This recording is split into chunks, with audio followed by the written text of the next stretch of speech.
Uh, Great. All right. I will now call this meeting of the Denton County Transportation Authority Board of Directors to order on June 17th. It is about 10:02 or 3 a.m. Our first agenda item is an invocation. If we could just recognize a moment of silence.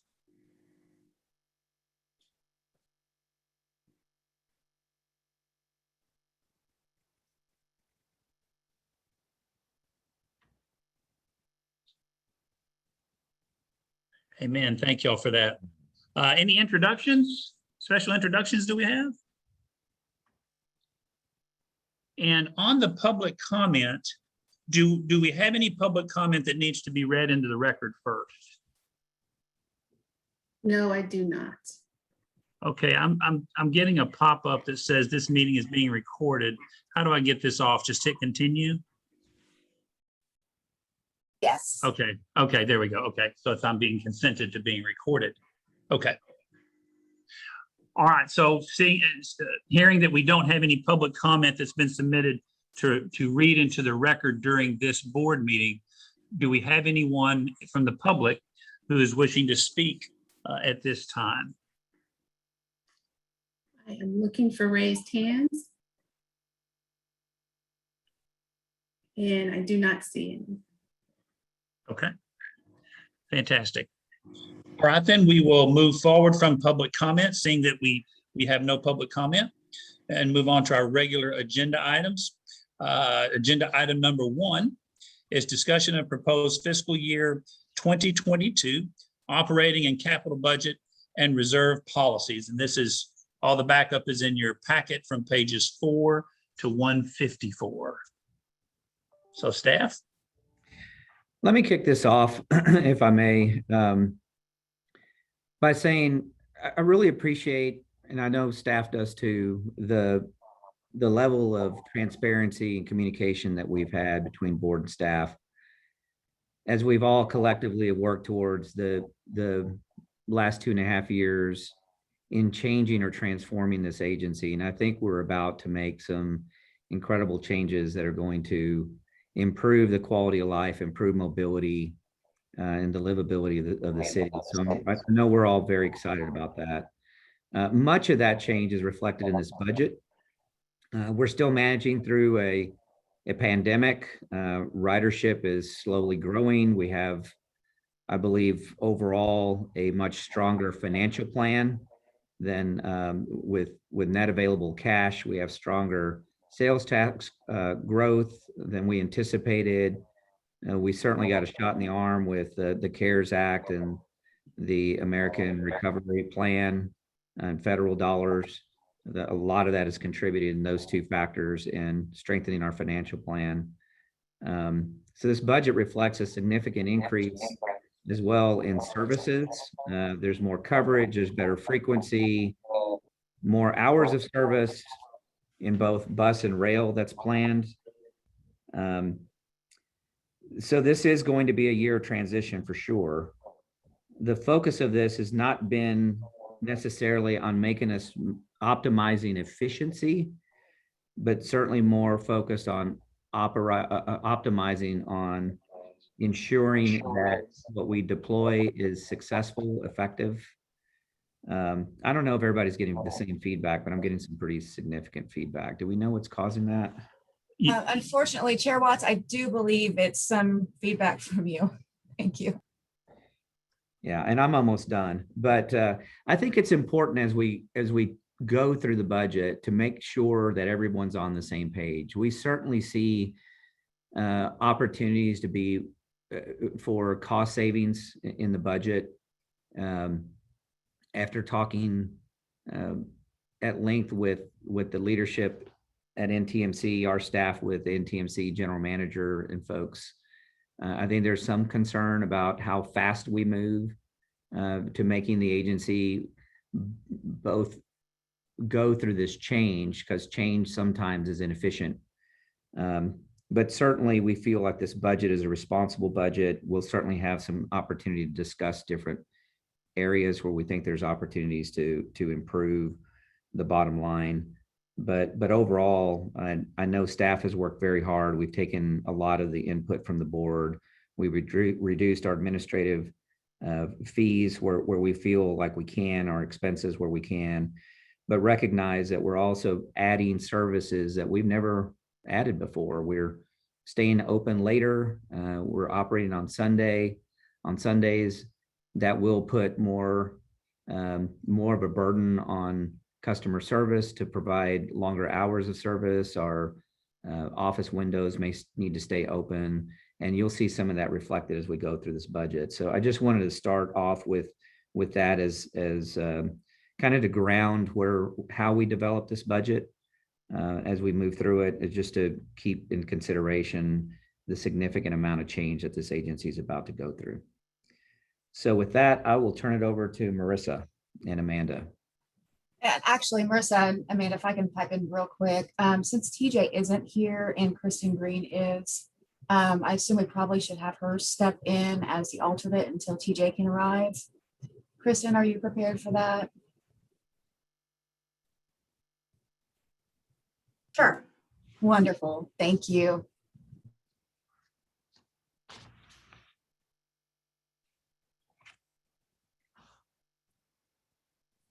Okay, Marissa and Amanda, you're up. Thank you. Good morning, everyone. I will kick things off, and then there will be a few of us sharing information today as we go through the budget presentation. If you can go to the next slide, please. And the next slide. This is our annual budget calendar. It doesn't change that much year to year. We always highlight it at the beginning. This year, the board had a strategic visioning session with Accenture that typically kind of sets everything off for staff to begin preparing our operating and capital budget. We then have budget workshops, which we're in today, and we have additional ones if needed throughout the summer to really go over all of the elements that build the budget, answer any questions, provide any backup documentation. And then in August, we bring the proposed budget back to the board and the public for comment at the August board meeting. And then finally in September, we ask that the board adopt the budget, and our fiscal year begins October 1. Next slide, please. The presentation today, we'll start by looking at the long-range financial plan. We feel like it is a good overview. It has everything included, so it's kind of a good first look. So, as we dive into all of the detail, like overall financially how the agency looks. So we'll start by going through that. Then we will dive into the change in net position and go through revenues, operating expenses, non-operating expenses, and then get to expanded level projects and the proposed capital projects as well. Next slide. You can find the long-range financial plan. It's on page 61 of your packet. We've included additional columns this year just for comparison purposes, and you'll see them throughout some of the schedules. We have multiple columns included in the long-range financial plan for FY20. You'll see the adopted along with the revised budget, as well as the FY20 audited columns, and those are all highlighted in gray on the long-range financial plan. The FY21 adopted budget, as well as the current working budget, is also included, and the working budget is the adopted budget plus any year-to-date budget revisions that we have made so far, and those would have all been brought to the board for either approval or information as part of the budget information memo that comes to the board monthly. We also have included a column for pending revisions that we are going to be bringing to the board in June. And this is mainly during the budget cycle, we always have to true up capital projects, address any rollovers that might have happened since they are on a life to date cycle as opposed to our operating expenses. So it's mainly looking at our sales tax and our grant revenues, as well as the capital projects. So we will bring all of that detail to the board at the June board meeting. But we've included that column as well as a proposed revised FY21 column, which includes those pending revisions. And then highlighted in blue, you'll see the proposed FY22 budget that we will be going over today. It's, as you can see, it's sustainable for the agency, and we will dive further into all of this detail, but I wanted to highlight. As far as reserve fund policies go, everything is outlined on this slide.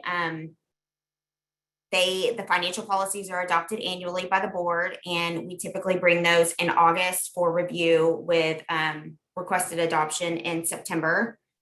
And all of the calculations can be found for these different reserve funds in the bottom yellow portion on the long range financial plan. Next slide, please.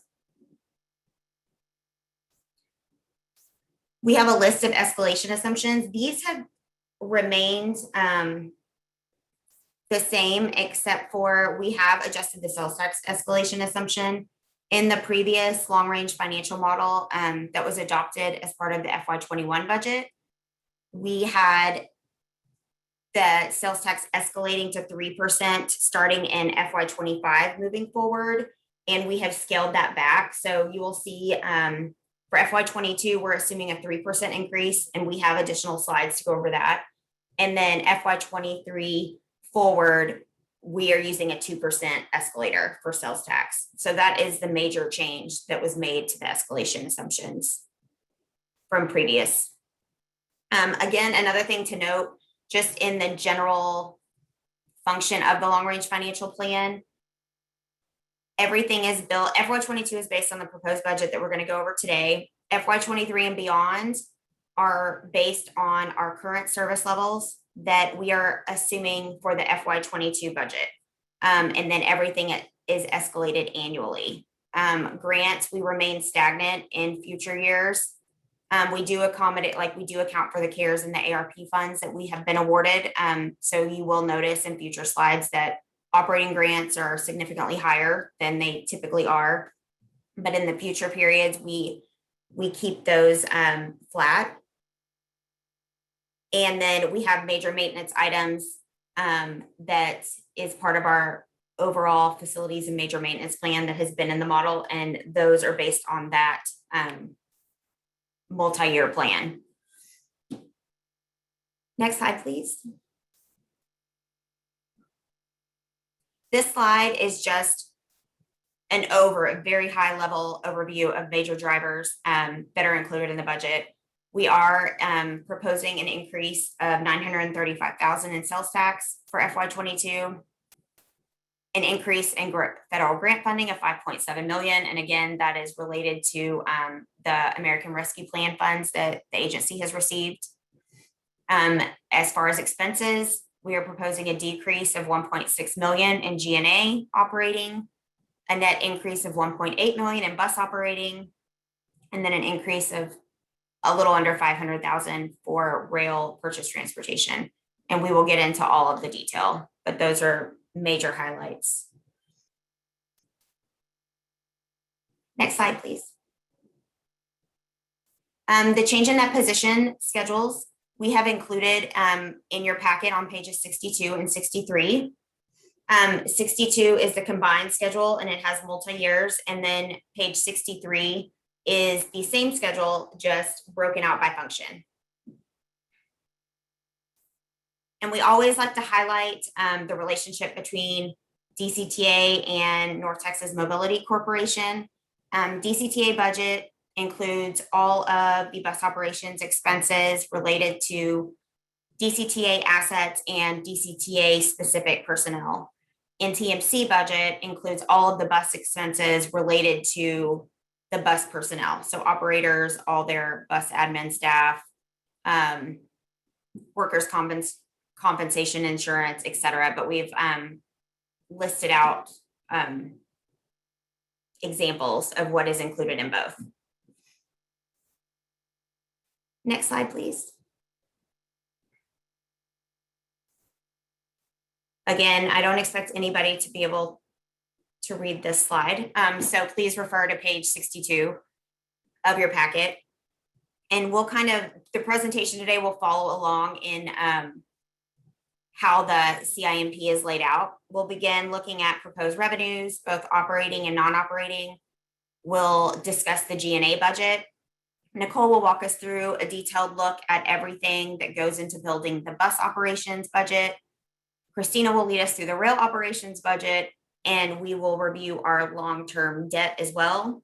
And then we'll go into any expanded level projects requests that staff has for FY22, as well as our overall capital improvement and major maintenance plan. I would like to point out that all the comparisons you'll see in this presentation, they are comparing FY22 proposed to the FY21 proposed revised budget. Again, that takes into account the proposed revisions that we are bringing to the board in June. So I want to highlight that. We've also included in the change in net position, you will see for comparison purposes with the impact of COVID and service changes, we've tried to ensure we're giving enough information, background information. So you will see again, we've included FY20 adopted, FY20 revised, actuals, the different FY21 pieces of the budget, as well as FY22 proposed. Next slide, please. If you turn to page 64 of your packet, you will find a revenues and ridership schedule. This pie chart just gives an overview. As you can see, obviously our sales tax represents the majority of our revenues at almost 51%, along with federal operating grants following with 34.56%. Again, due to the additional American Rescue Plan funding that DCTA was awarded in FY21. Next slide, please. The bus operating revenues, to highlight those, you'll notice a large shift between fixed route and demand response, and that is due to the proposed shift in service between our current fixed route service that DCTA offers right now and the VIA service that is proposed, which would be considered a demand response service. So you will definitely see a shift in those. We are anticipating a 54% increase in bus ridership for FY22 based on current ridership, as well as the VIA projected ridership that they gave to DCTA. And a few other things to highlight as far as bus service and the revenues. CCT currently is, we have it being eliminated as of December 2021. So that is attributing to the decrease in revenues you will see for CCT. The North Texas Express service has not been included in the FY22 budget. And the mobility as a service component includes Coppell Lift service, as well as the Trinity Mills Alliance Lift service. Next slide, please. Looking at the rail revenues, we are projecting the ridership at a little over 175,000. Average fare per rider, we are assuming $1.50, which is the same that we had assumed in FY21. Currently, we are, as of April 2021, the average fare per rider is trending above $1.50. It's trending at $2.35. So $1.50 is very conservative. And we are anticipating a 6% increase in ridership compared to the current year. Kind of going over a little bit of detail for rail ridership, we based it on the FY19 actuals And we're looking at increasing from a 30%, looking at 30% of FY19 actual ridership and increasing to 60% of FY19 actual ridership projections. That is what our FY22 is based on. Next slide, please. And this is just shows you our 5-year ridership trend system-wide. So you will see FY22, we are projecting an increase for bus as well as rail.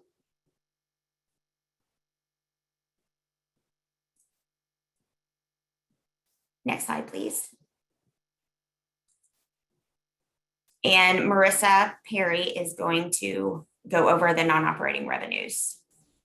And while Marissa is coming on, I'm going to ask Rose to pull this presentation down and pull up the other one. We realize there's, Rose does not clearly have the font that the rest of us do, so the numbers look a little jumbled.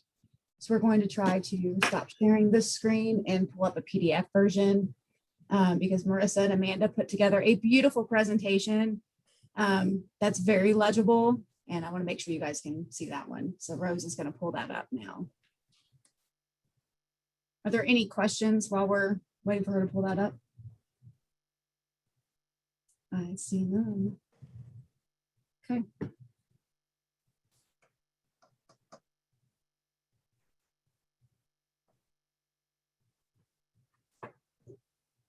And then Keisha, for your records, I see that TJ is on, but I'm sure you've already captured that. Yes, ma'am, I did. Thank Mayor you. Gilmore, my apologies. And Rose, I do believe we're on maybe number 15.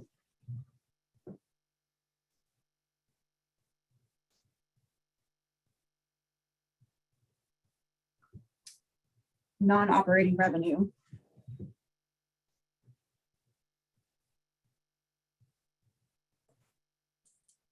You go ahead and put it up and we can help you get to the right slide.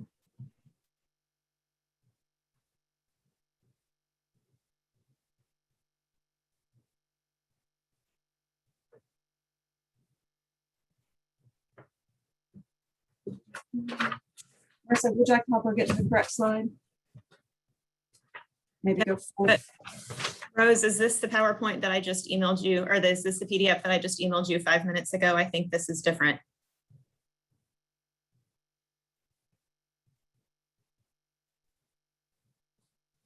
Yeah, that was one I had previously. All I had was the PowerPoint. Hold on.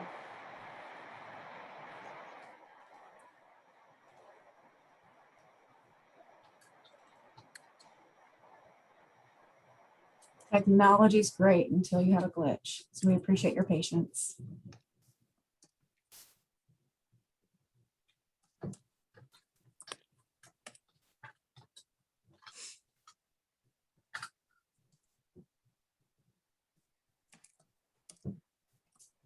While we're waiting, if Mayor Gilmore would do a sound check for me, I'd really appreciate it.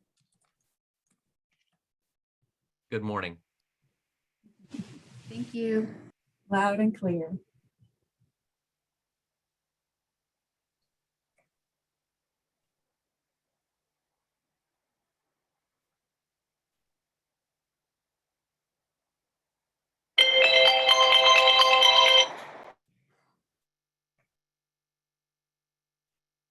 Okay, Rose, we're gonna go 4 more slides forward. 5.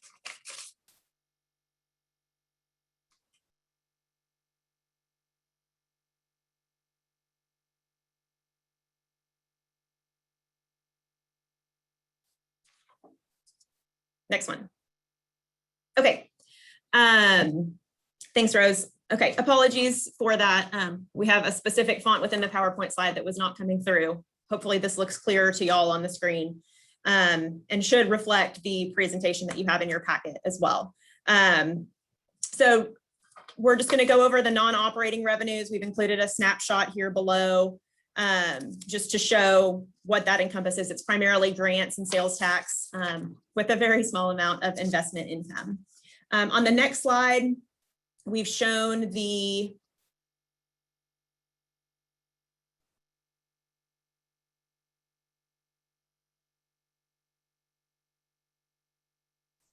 on this slide, we've shown the methodology for the sales tax projection for FY22.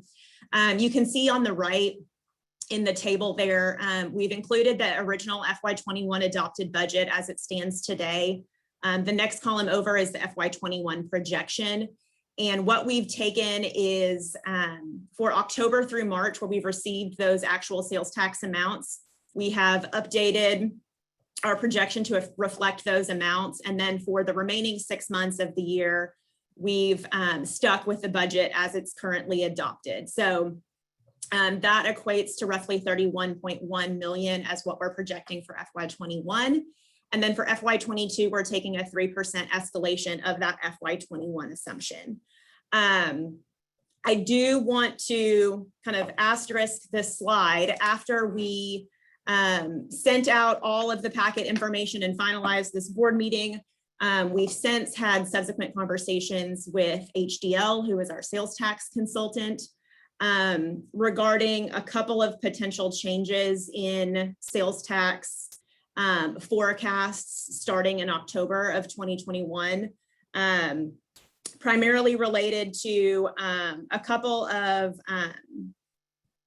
the proposed comptroller rule change that would go into effect in October as it relates to online sales, as well as the potential for a couple of businesses that are possibly moving out of our sales tax jurisdiction. So that's something that with those two changes, we of course will be researching that more to understand what the probability is and what the impact is. But over the next couple of months, as we continue to have additional budget conversations, staff may be recommending that we reduce our sales tax budget for FY22 to accommodate that. As we've talked about roughly a year ago, it's difficult for us to forecast with an entity that has both online sales and an in-person sales outlet within our service area. If they're reporting sales tax under one ID, we can't tell how much would be online subject to change and how much is in-person sales. So we may suggest kind of worst case scenario and see how it goes. But again, we'll be continuing to have those conversations with HDL over the next several weeks and months to try to get a better understanding of what we think that impact is going to be. On the next slide is just showing our sales tax trend over the last 10 years. And I mentioned we're using a 3% escalation for next year's budget. Our trend from FY 2013 through 2020 actuals is an average of 5.7%. So we believe that 3% that we're including in that 22 budget is still fairly conservative, again, separate from that caveat that I just mentioned. So we've just shown this here to show our consistent sales tax increase. On the next slide is federal grants related to capital projects. So we have a total of 14.9 million in capital projects included in the proposed FY22 budget. That can be, and so of those 14.9 million, there's 5.7 of those projects that are that have grant funding tied to those. So those are included along with the reimbursement percentage that we would expect to see from those executed grants. And I did want to mention, included on page 65 in your packet is a grant detail that shows each of our individual grants, kind of a little explanation of them and how those dollars break out for the grant revenue that we have included in the budget. On the next slide is our federal operating grants.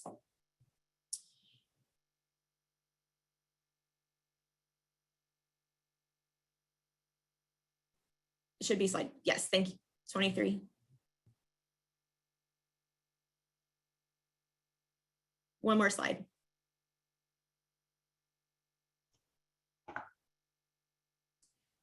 This slide shows all of our operating grants. We have a total of $35.6 million in operating. Of that, 24 million is reimbursable through federal grants. And as Amanda mentioned, there's a significant portion of funding in this budget related to COVID relief. So the last 3 lines within the table are related to the American Rescue Plan or ARP funding.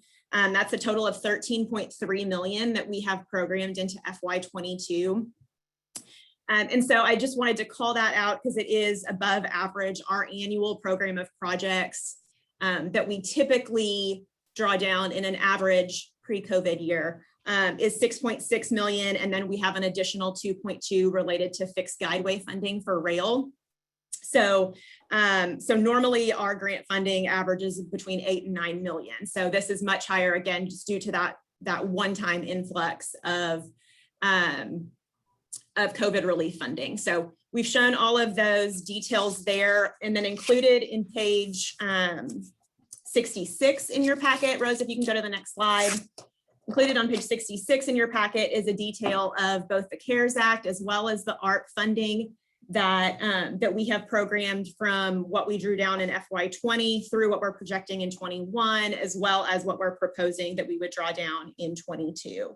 And with our current proposed budget and associated grants, we would anticipate expending all of the CARES Act and ARP funding by the end of FY22. So this just shows, this slide just shows a little bit of detail specifically related to the ARP funding. It's 100% federal share with no local match. We recently learned that that administrative payroll costs could be drawn down as part of operating assistance as well. That was a change in grant guidance from when the initial CARES Act funding was initially released. So we've shown here how we've programmed out those funds between operating assistance for bus, rail, and then G&A as well. And it's important to note too, although we're drawing down bus operating assistance under this ARP and CARES Act, that is typically already an expense that would be reimbursable under our regular formula funding. So that's something that would be ongoing just under our regular POP. And then I also wanted to mention with our proposed addition of VIA service, the VIA expenses that we pay for that service are also reimbursable under operating assistance as well. So those changes we don't anticipate will really impact how we can draw down those federal funds. Are there Marissa, yeah, real quick question on, and I guess that would tag along with the comment you just made about VIA. On the programming of 3.3 million for G&A payroll expense. So we're basically, I mean, all these funds are fungible. This cash is fungible. So if we didn't have that money, it would still just be coming out of the operating revenues for the agency.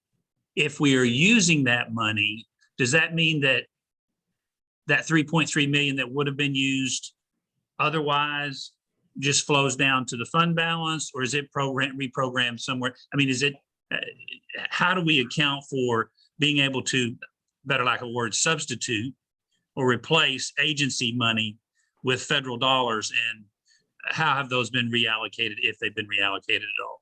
Sure. So essentially those funds just go down to our ending fund balance. Okay. And when we programmed these funds, both rail operating assistance as well as this G&A payroll expense, those are not typically expenses that we can seek reimbursement from our regular formula funding. And so part of our programming methodology was trying to allocate some of those revenues towards expenses that otherwise would be coming out of fund balance, whereas for bus operating assistance, we're kind of just substituting one grant for another.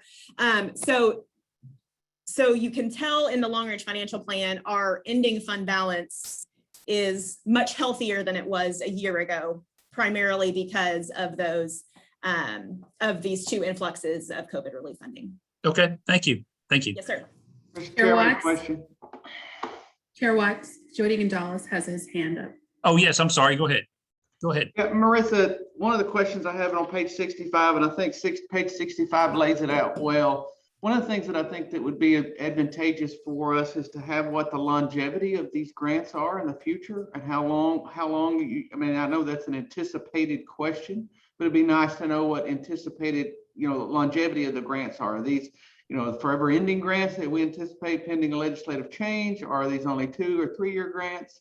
And then my second question was related to the ARP. I heard you say that we would expend all of the ARP funds in FY22, but my understanding is that the potential exists to allow these expenses to be through December of 2024. So would we not be able to spread ARP funds out across multiple fiscal years to reduce an impact this fiscal year? So we theoretically could spread it out over a longer period of time.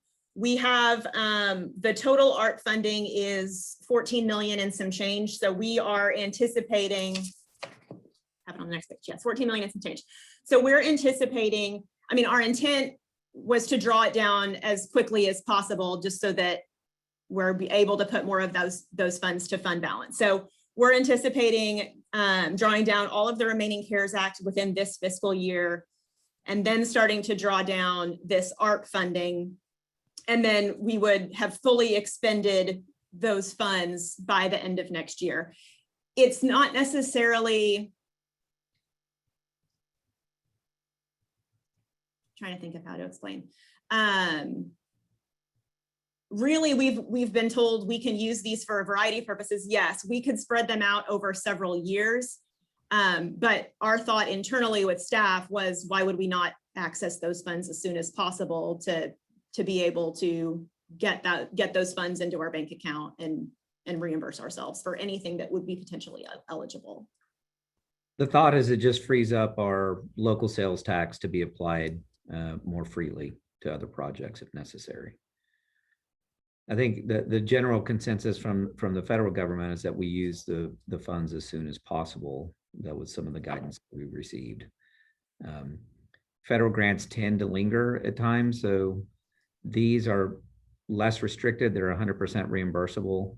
We could certainly spread it over time if there's logic that the board wants to put forth. But as Marissa said, we thought it would be more advantageous to the agency to reimburse the agency as quickly as possible with the federal dollars that are out there. Jody, my concern would be that the rules might change on what can be reimbursed. And then, of course, I've heard, not with respect to these particular types of grants, but with others, they're talking about clawing back funds.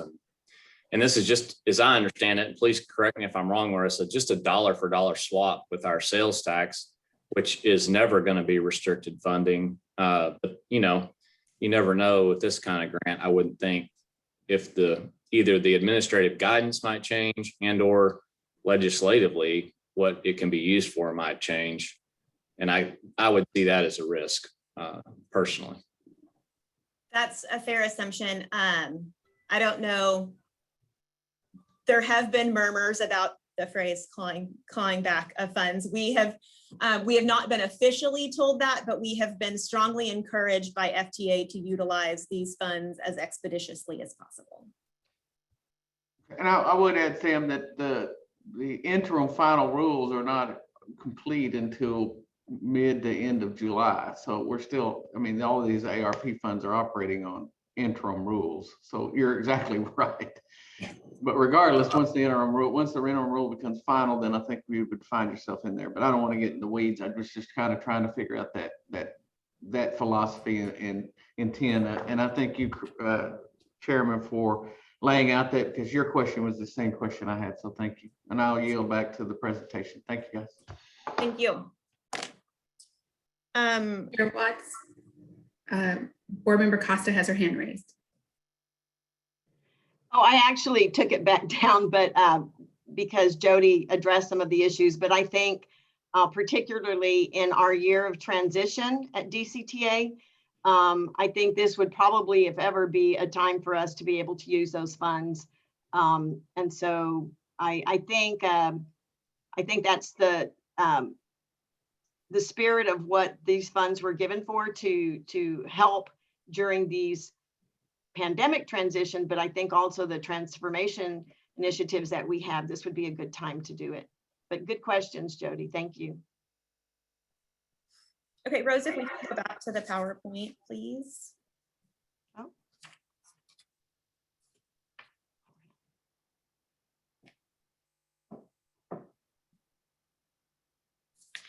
We should be 2 more slides forward, please. Within the G&A budget, we've shown that breakdown here. We've highlighted a couple variances between the FY22 proposed and the FY21 proposed revised budget. Those items are outlined here. I did want to mention primarily the largest change is in outsourced services and charges. We had several projects included in the 21 budget that are not ongoing or that are not currently reflected in the FY22 budget, and those are outlined on the slide. I also wanted to point out salaries and benefits. We've shown a $280,000 decrease from FY21, but I wanted to mention as well, the FY22 proposed budget here is roughly $490,000 less than the FY21 adopted budget. That would be our pre-COVID budget. If you recall, we had a reduction in force in May of 2020 in response to kind of the unknown financial impacts of COVID. And so that's the primarily change for that decrease, as well as when we get into the staffing review chart on the next slide, you'll see we've reallocated some positions to better reflect those positions that are more closely linked with operations. So on this slide here, and you can reference the org charts for both DCTA and NTMC on pages 67 and 68 of the packet. But here we've shown the FTEs by department for both DCTA and NTMC. Primarily the shifts as they are outlined on the right relate to our reflection of certain positions within the respective operating departments. So using Christina as an example, we've previously included her position as the deputy CEO in the transit management department. And we had historically used that department to kind of reflect those folks that serve both operations and non-operating functions so that we could then allocate those through the cost allocation model on the back end. As we've continued using the cost allocation model and tried to kind of adjust our GL and reporting metrics to better align with how things need to be presented through the cost allocation model, we've determined that for positions that serve more than one place, we should just allocate those respectively. So using Christina as an example in item C, this FY22 budget reflects 0.6 of an FTE in planning and development and 0.4 of an FTE in rail to better reflect that, that function. Marissa, if I may, let me add that as part of the reduction in force that we had a vice president that was over rail and bus. So we eliminated that position and we distributed those responsibilities to Christina and Nicole. So we kind of, we need to restructure the actual allocation of these positions based on the work activities that they've actually are responsible for in this model versus what we reflected last year in last year's budget. Thank you. And then we've also outlined changes in NTMC staffing in items G and H.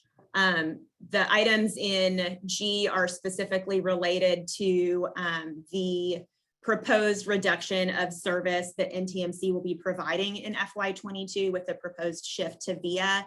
And then I also wanted to mention on this slide as it relates to the bus operator FTE. This is something, this number does not reflect headcount. It reflects, it's truly taking the number of service hours that we have included in the budget and then dividing that by the 2,080 hours per FTE to equate to an FTE calculation for this spreadsheet. But because of, you know, various leaves and extra board that's required and that sort of thing, we would expect the head count to be slightly higher than this number. So I just wanted to call out that that note as well, that's reflected in that footnote on the chart.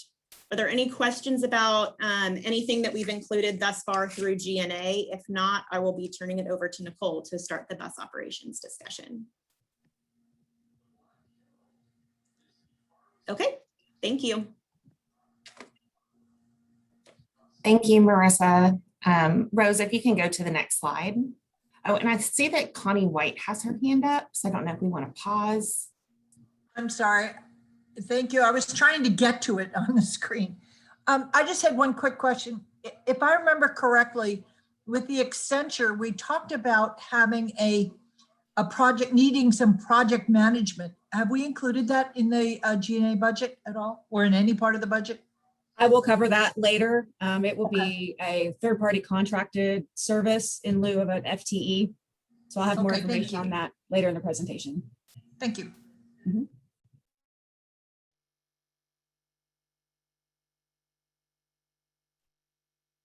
Thank you, Rose. If you can just go to the next slide. Thanks. So the bus operations budgets are broken down by 32 department codes to support cost allocation. So what you're seeing here on this slide are what we call the 500s and the 200s, and those are non-employee directed expenses. So for the 500s, we're looking at the DCTA bus admin staff, fixed route and demand response. And then the 200s are for our contracted services. If you go to the next slide, this is where we show the 700 account codes. And those are NTMC staffing that are determined by NTMC management. And those include salaries, benefits, training, and uniforms for those NTMC employees. You go to the next slide. This is just a glossary of terms that we're going to be using throughout the presentation. I will call out that the fixed route services are considered directly operated services. So we'll be talking about that as we go through the presentation.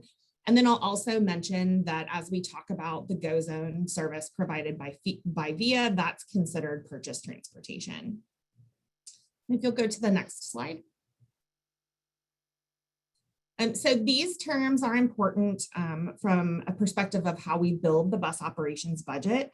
So the top three bars, which are revenue hours, revenue miles, and deadhead, those are the individual components that drive the overall service hours and miles. And then those bottom two bars are those comprehensive metrics based on the inputs above that are used for our budgeting purposes. You'll go to the next slide. So this slide has quite a bit of information on it. It shows how we determine the average wage rate and benefits. And this is a really important calculation for the budget process because your average wages and benefits plus fuel is what equals your service cost. So our fixed route services are based on, for the FY22 budget, are based on the transition from fixed route to Go Zone. So it's only showing routes 3 and 7 for 6 months. And then the demand response service hours are based on FY20 and FY21 actuals that are then estimated out. The pay rate is determined by 1 service hour plus 7% to allow for all of the pre and post trip activities. And that's so that a pay hour actually equals the entire duration of an operator's trip. The average wage rate is based on the collective bargaining agreement, and so therefore it varies from year to year.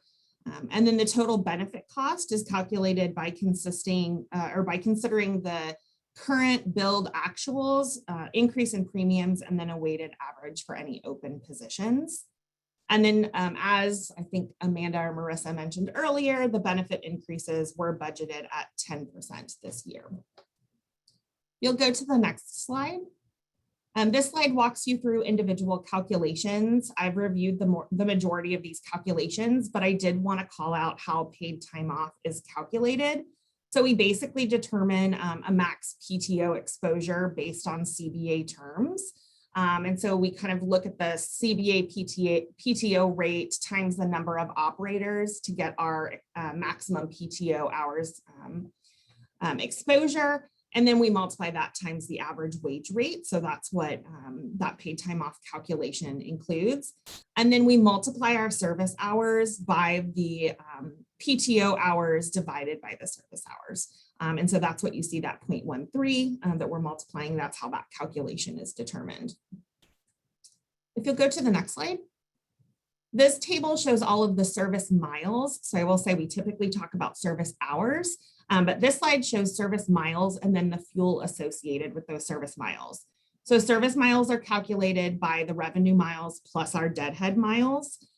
We allocate $3 a gallon for fuel. For our large diesel vehicles, we assume 4 miles per gallon. And then for our small gasoline vehicles, we assume 7 miles per gallon. If you'll go to the next slide. This shows all of the service hours for bus operations. So our service hours are calculated by looking at our revenue hours plus deadhead miles. And the total service hours budgeted for FY22 is a little over 63,000, which is a 44% reduction compared to our FY21 service hours. And that's preliminary because we've got transitioning from fixed routes to our GO zone services. So we're only operating routes 3 and 7 for 6 months. And we've also removed North Texas Express. And then our Collin County transit services are only operating through December of 2021. You'll go to the next slide. This slide shows the GO zone service as purchased transportation. When modeling the FY22 budget, we assumed the base service plus phase 1 add-ons. However, this budget will be modified based on board approval of GO zone services at the July 22nd board meeting. So again, we did kind of allocate for maximum exposure of the base service plus phase 1, but this would be modified based on any future board decision. Nicole, quick question. Sure. On this, if you could maybe put the slide back up. And if this is premature, as we go into maybe more detail later on the presentation on bus operations, because I know the bus budget shows that routes 7 and 3, fixed routes 7 and 3, the budget's based upon them ending in March of 2022. Yes, sir. Okay. So, and I know that we've talked about what does DCTA pay for those routes. Of course, they have longer headways, and we're looking at what are the numbers if we reduce those to 15-minute headways on those fixed route, those 2 fixed routes. Does this, what we're looking at this slide, because I don't see taking over routes 3 and 7 in the phase 1 add-on sort of itemized numbers, is that included in the base service? Because I believe we calculated that was about a $1 million or $1.4 million cost based upon at least that initial kind of proposal 1, 2, 3, and 4 that we got back a month or 2 or 3 ago. So where is the cost for taking over routes 3 and 7 in this particular slide, if it is? Sure. So because that was in an earlier proposal, that is actually baked into the base service cost. Because the Denton GO zone covers the entire area of routes 3 and 7, it would just automatically take over when we remove routes 3 and 7. So it's duplicative service because GO zone is operating on top of routes 3 and 7. So, okay. So then what I'm hearing you say is that when routes 3 and 7 go away, that there's not an anticipated increase in cost because they've already been doing it. That is correct. Is that all right? And I think so. Did we ever then figure out, or were they ever able to provide what that cost was within this base cost? Because I know it was split out originally. So I'll go back and revisit those original proposals because I just want to make sure that, for me, just so I have a clear understanding of, in the beginning, it was considered an add-on if we wanted to do it. But then when the board said, well, why don't we run it concurrently for 6 months? I can't recall how that transition went from a funding perspective.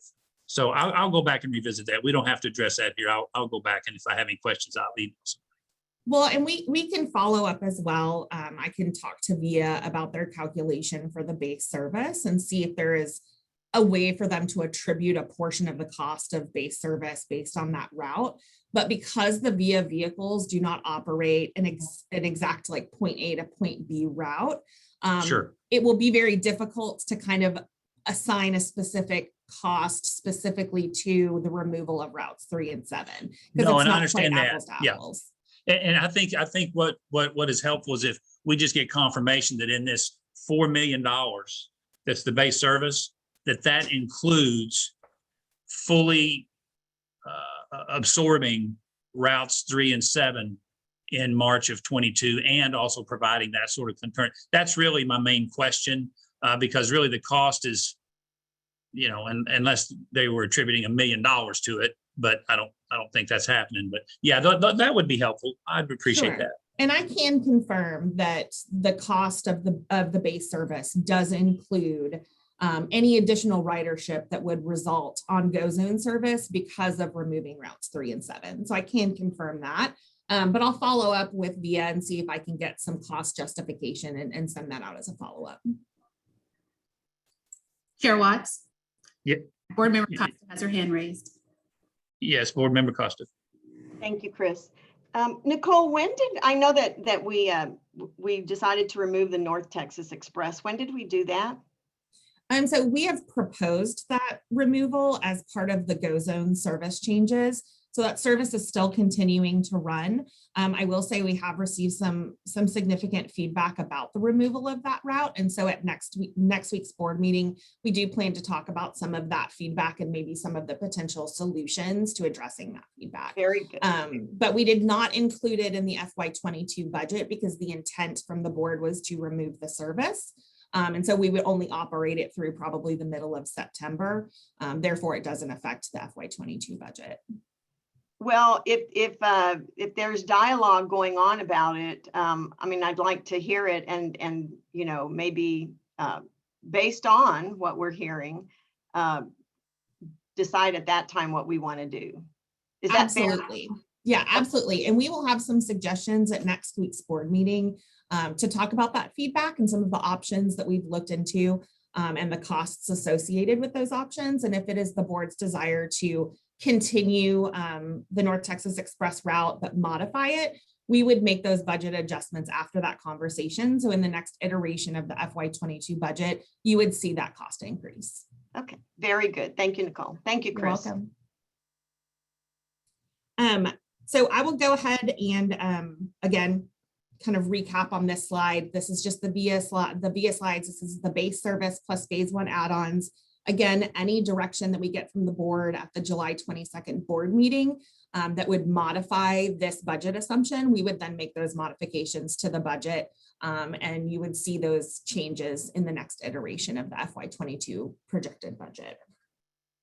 If you'll go to the next slide. This slide shows our purchase transportation that's part of the FY22 budget, and it includes all of our contract services, van pool, and it also includes both base service and phase 1 add-ons of Go Zone, and you'll see that under the demand response line item at the very bottom. And so this just is a comprehensive look at all of our purchase transportation that we provide. If you'll go to the next slide. And this slide shows a service hour comparison between FY21 budgeted and FY22 proposed. You'll see that the total for FY22 is higher than FY21, and that is due to the inclusion of the Go Zone base service plus phase 1 add-ons. So from a high level perspective in FY21, we had assumed our base level service at 73,000 hours. And the Go Zone service itself with the base service plus phase 1 add-ons is 129,000 hours. And so that's what's causing that increase in service hours as you look at a comparison from FY21 budgeted to FY22 proposed. Again, if there are any modifications based on board approval of the Go Zone service, these numbers of service hours would be adjusted to align with board direction. You'll go to the next slide. This slide is really just a duplicate of the slide before. Which slide are you on? Slide. You should be on hours of service comparison. Is that missing from the presentation? There we go. Thank you. And there's not one after that one. In the pack, well, I will say this, in the packet, on page 40, there is a duplicate slide of the one before, the one that we just went over. That the slide before, if you'll go to the slide before, Rose. So this shows an hour of service comparison. It's showing FY20 service hours compared to the FY22. The next slide in your packet, but it does not seem to be in this presentation, just shows the comparison to FY20. And then it also shows FY21 and FY22. We just wanted to provide a bit of historical reference point for that service hour comparison. So I apologize, it is not in this presentation. If we'll go to the next slide. So this slide is showing the UNT budget broken down by service type, including their Connect access fee that they currently pay annually to access our Connect services with a student ID. I will mention that the UNT school year does not align with DCTA's budget process, and this is an annual issue that we run into. So we typically budget in the first pass of the projected budget, the max contract value at $3.2 million, because we typically do not finalize UNT's budget until early July. I will say that I just received word at the end of last week that UNT will have a $2.5 million budget for transportation services. So we're in the process of finalizing that plan, and then we will update the FY22 budget accordingly. We are also looking at reusing that $49,000 Connect access fee to build a program for UNT where they could utilize that funding for access to our Go Zone services. So we're still in the process of developing a program where they could allocate that funding to actually pay for Go Zone rides. And we'll certainly provide more information once that program is finalized. You'll go to the next slide. This slide shows the breakdown of Frisco contracted service. The Frisco contract is a bit unique because it's not billed at an hourly rate, but rather at an allocation of operator pay and benefits based on service hours. And the reason for this is this contract has been in place since 2015, and we've just changed our methodology on how we do our contracted services since then. So we offer 3 types of services for Frisco. We offer taxi service, lift service, and directly operated on demand using DCTA vehicles. I will say that this contracted service that we provide with Frisco follows our administrative fee policy. And again, everything is paid for by the city of Frisco. On the next slide is a breakdown of our Collin County transit services. This slide shows that we offer 2 types of services for Collin County Transit: taxi service and then directly operated on demand using 3 Collin County Transit vehicles. There is a significant reduction in this FY22 projection compared to the FY21 because we are only budgeting the contract service through December of this year.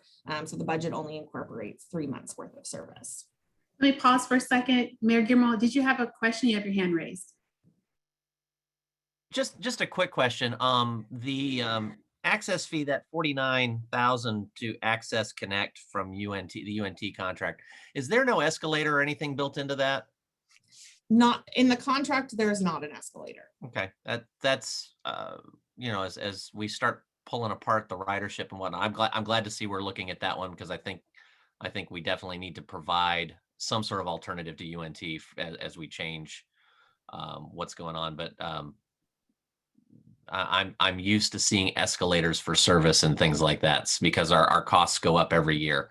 And I get that they're UNT and they're a partner, and we want to make sure that that's good as well. But that puts us in a bigger hole when we go to negotiate a new contract. So just something to think about. Sure. And I will add that because of the significant changes in services that are being proposed, we have had conversations with UNT leadership about modifying the contract. And so, amending the contract, amending certain portions of it. And so that's certainly an area that we can look at as we look forward to that amendment. if I could, when you talk about the change in services and how that impacts the UNT contract, but the UNT contract as far as bus service, as far as, I mean, they really determine, I mean, the negotiation is about how many, how many service hours do they need, how many buses, but I mean, is the GO zone really impacting the UNT portion?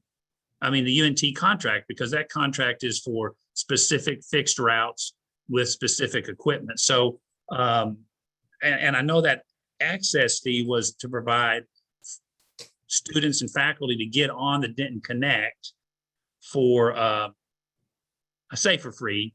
So is that the portion you're talking about? Is the change of service? Is So there's- that portion? There are two components that we would look at with any sort of contract modification for UNT. So one would be the hourly rate of service that we provide. So it's highly possible that as we switch to GO zone, that the portion of administrative overhead that they're covering might modify. And so we would want to accommodate that change. And then the second would be the $49,000 Connect access fee, which gets their students, faculty, and staff access to Denton and Louisville Connect service. And so again, we are looking at utilizing that Connect access fee and potentially some of their existing late night lift program funding to develop a program where the university is paying full price for GO zone services. They're just choosing how to allocate it amongst students. But as far as modifying the contract, it would be looking at what we charge them as an hourly rate for service to include their capital investment as well as the access fee. Because I know that the students could overwhelm the GO zone. I mean, depending on, because, instead of having to wait on a fixed route and they get dropped, I mean, so that's my only concern, is that even if they're paying for, I mean, obviously you're not excluding anybody, but that's really one of the things that's in the back of my mind is, they have a right to use that service like anyone else. And when you've got that many people, if 20 or 30% decided to try to use the GO zone instead of these fixed route based shuttle services, that could get quite interesting. So absolutely. And so I will say that preliminarily, we have not finalized anything, but preliminarily, we are kind of looking at building on DCTA's GO zone program to have some dedicated vehicles specifically for UNT so that they don't increase wait times by adding capacity to like the DCTA GO zone vehicles. Gotcha. So like a separate, okay. Yeah, so we're looking at a variety of options. I've had quite a few conversations with VIA about their existing university programs and how they kind of, allocate trips based on the number of students that are on campus and then how they dedicate vehicles. And so one of the main concerns that we've discussed is, that we don't want their capacity to kind of negatively impact DCTA's GO zone program. Thank you.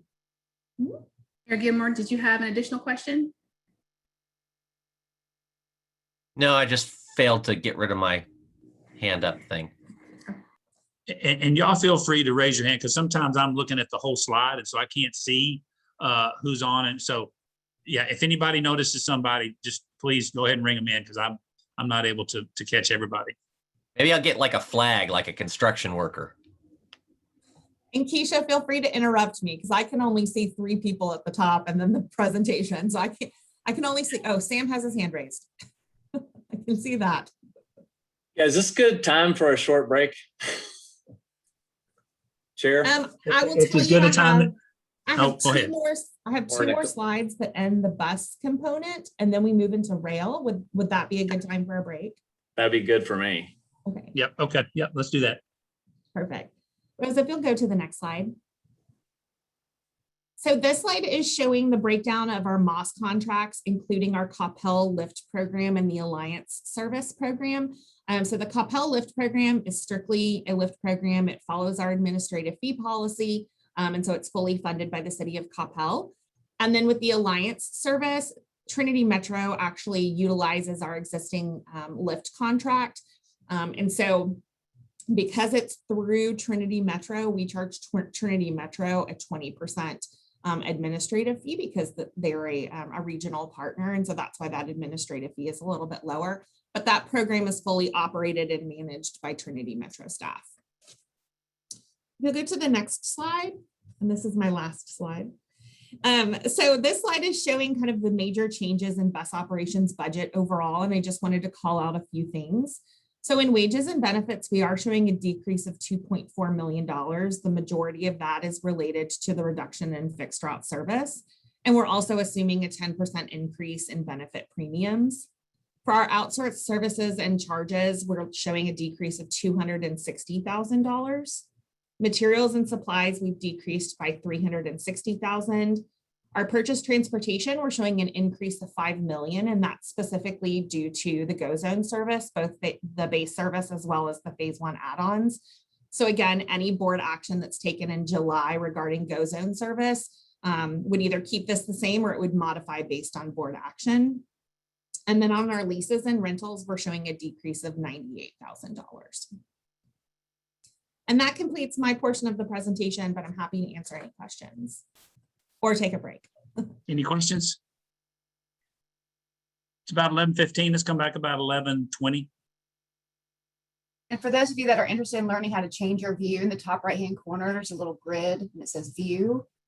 If you click on gallery view, it will give you the PowerPoint presentation as well as the Brady Bunch boxes. See you after break.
Nicole, are you there?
Okay, if we could sort of start reconvening.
Okay, it looks like, who are we missing?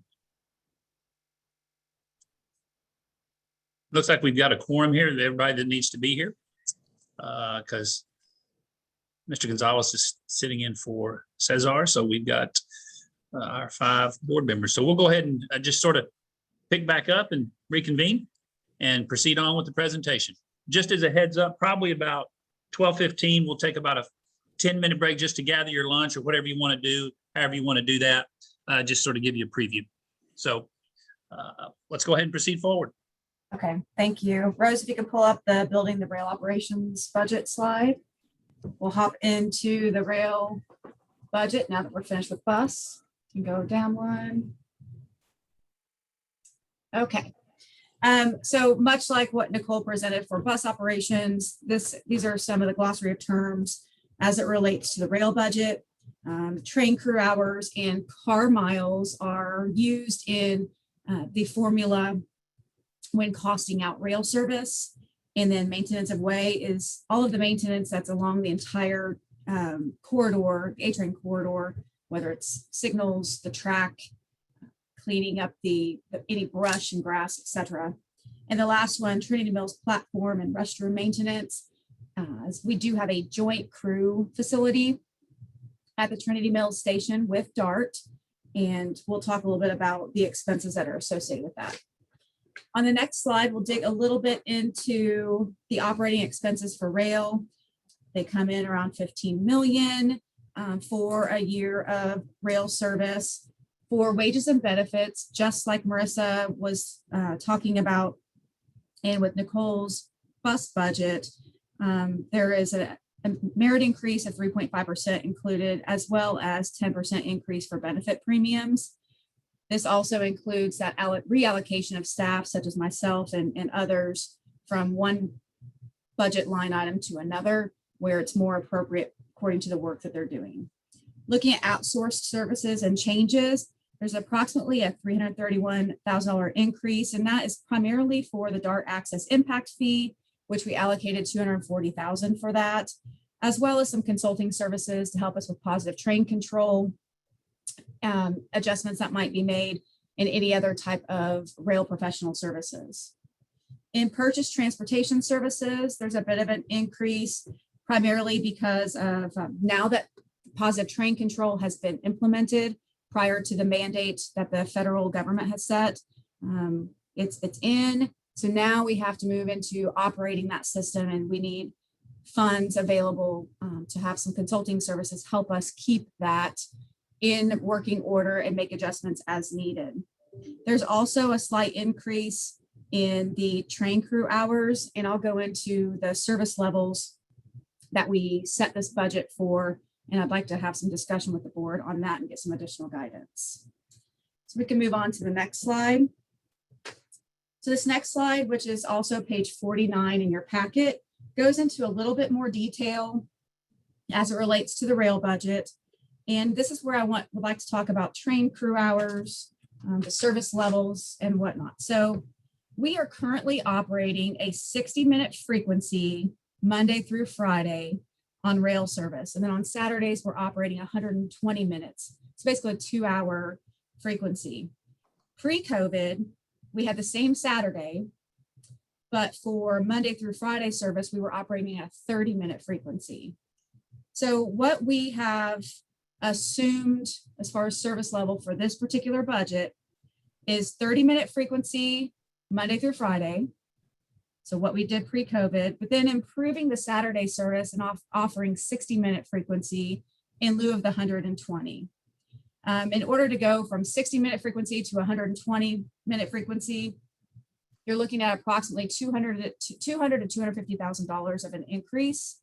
So I did want to have some board discussion. Rose, if you could take down the slide. And if I can just interrupt real quick, I did want to direct the board to page 70 in your packet, which includes kind of a historical contract detail of the rail contract from FY19 actual through various iterations in FY20 as we adjusted to COVID, and then through what we're proposing with the 22 budget, just as additional backup. And that's on page 70. Thank you, Marissa. So again, this budget does assume 30-minute frequency Monday through Friday, 60-minute frequency on Saturday.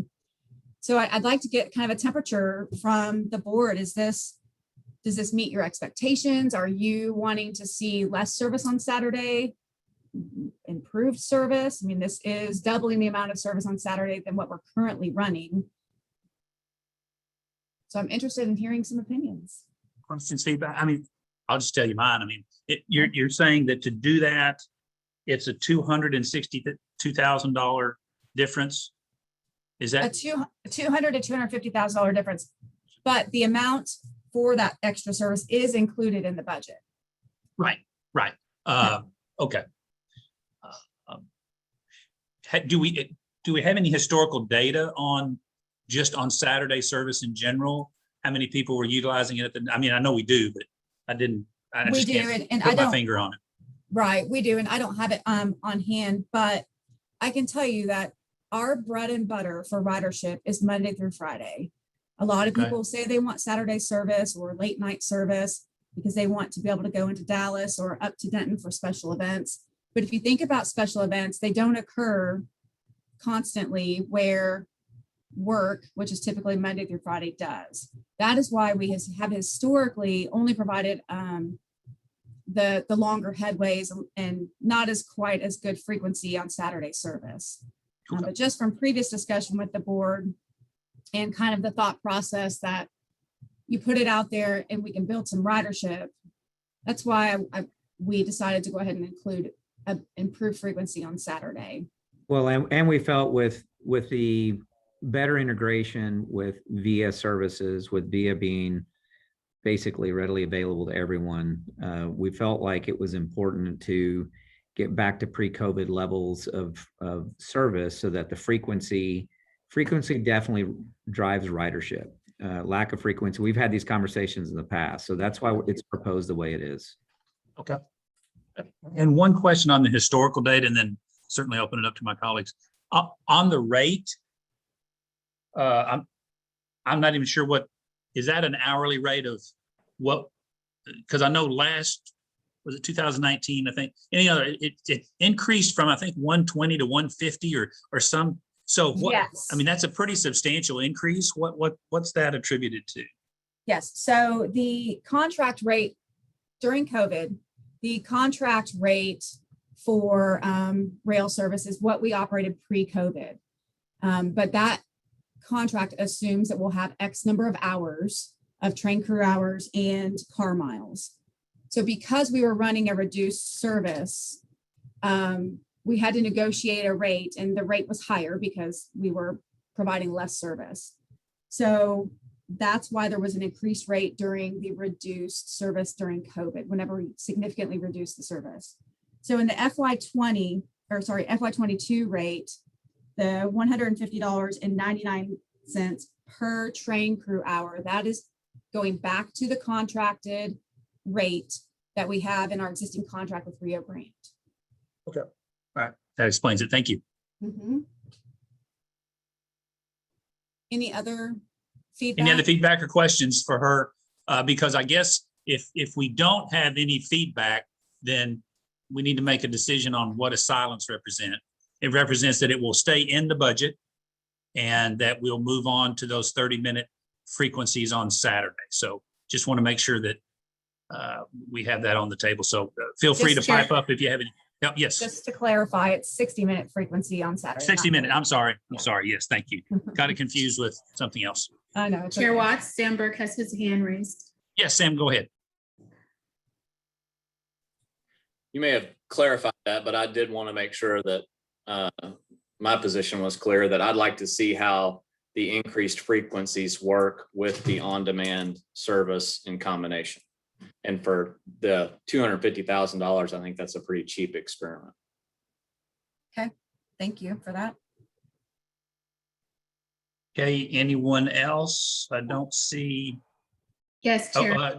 Board Member Costa. Yes. Thank you, Chris. So, and staff may not know this answer, but so I'm thinking about if our people are getting on the bus and they're going into Dallas, what is being offered at this time? Because I mean, we'll still go back to the reports at RTC that that we're still below 50% of what we were pre-pandemic. So I think when we look at are people going to work on Saturdays, again, you can go to highway traffic and it says most of the traffic isn't even going back to work. It's for other things. So if we go into, if they're going to go on to DART, how is DART functioning at this point at our location? DART is they'll be operating on a 20-minute schedule. Okay. So when we build up a mock schedule, we'll make sure that we link up. Clearly, we won't link up with every single trip, but there's a decent linkage at Trinity Mills. Historically, that's been one of the consistent feedback that we received, not only from the community members, but from board members, is that the more we can link up with DART, the better we're going to be. So we think that 30-minute frequencies, getting to that, if it's affordable, when Christina mentioned the options, I felt like that was probably the most cost-effective way for us to get the most service that will complement VIA, will provide more frequency and accessibility to to grow our ridership. And we need to grow our ridership more than ever before. So I think having that frequency out there for the amount of additional cost is, to me, was not a significant barrier to proposing this budget. Thank you. And that was going to be my other comment. I mean, that's very little money, I think, at this point, to go ahead and see what that does, and hoping people are getting back to what they used to do. So I would be in favor of that. Board Member Gonzalez. I just wanted to add on to what Sam and Diane just said. I think that it is a relatively inexpensive experiment opportunity for us, and I would not want to see ridership or reduction in service. And my last question is, Christina, what would be the proposed hours of operation on that Saturday at this level that's proposed? On Saturday would be, pull that up.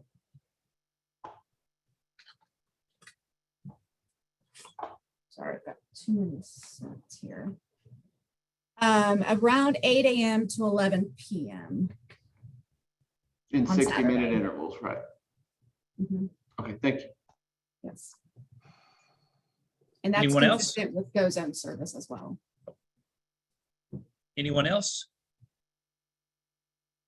Okay, so the direction that I'm hearing is that we'll keep the 30-minute frequency for the weekday, move to a 60-minute frequency for a Saturday. We will keep that level within the budget for FY22. And we will go ahead and start modeling out what a schedule would look like, what those connections at DART would look like. So I appreciate the direction on that. Great. Hey, Rose, if we could go back to the slide we were on, the rail operations and maintenance budget. Thank you. Okay, so we talked about crew hours and the train crew hours and the car miles. The next few lines, the management, administration, dispatch operations, facility maintenance, vehicle maintenance, maintenance of way. The rest of those Rio Grande Pacific Corporation costs are all come straight from the contract price schedule as part of our contract with Rio Grande. Moving into the portion with DART ILA, the ticket vending machine and maintenance revenue collection, there's a 5% increase there as a standard contract with them. And for the platform maintenance at Trinity Mills and the restroom maintenance, they're both per the ILA. And the restroom maintenance the increase on that is based on the CPI increase for FY22. So those are all really associated with the contract that's already been negotiated and not altering from that. So are there any questions on that slide? Okay, we'll go ahead and go to the next one, Rose. So on this next slide, I do want to start with the fuel portion. Look at 1.1 million just for fuel for the rail operations. That, as you all know, we're all paying more at the pump. So we did increase the FY22 budgeted price per gallon for fuel to $3. Last year, we were at $2.75. Not a significant increase from one budget year to another, primarily because in previous years, we've had some cost savings on the fuel side, but we feel at $3 per gallon is adequate to accommodate the increased pricing of oil. On outsourced services and charges, one of the things that falls in there is, we do have an ILA that we renew each year with Denton County for sheriff deputy to be riding our train, checking fares and service security on the train. So that agreement will be renewed in just a few months. So that will be coming to the board in just a couple of months. The DART access impact fee, we talked about that. And then the landscape contract, that's a pretty large project for our staff, is to make sure that the landscaping at all of our rail stations stays nice and neat. I can tell you that we're still working through what is surviving and what has not survived after Winter Storm Uri. We had some things that we thought were going to need to be pulled and replaced, but we're starting to see some green. So we are working through that process, and we'll be tearing out a lot of the things that didn't survive the Storm Uri.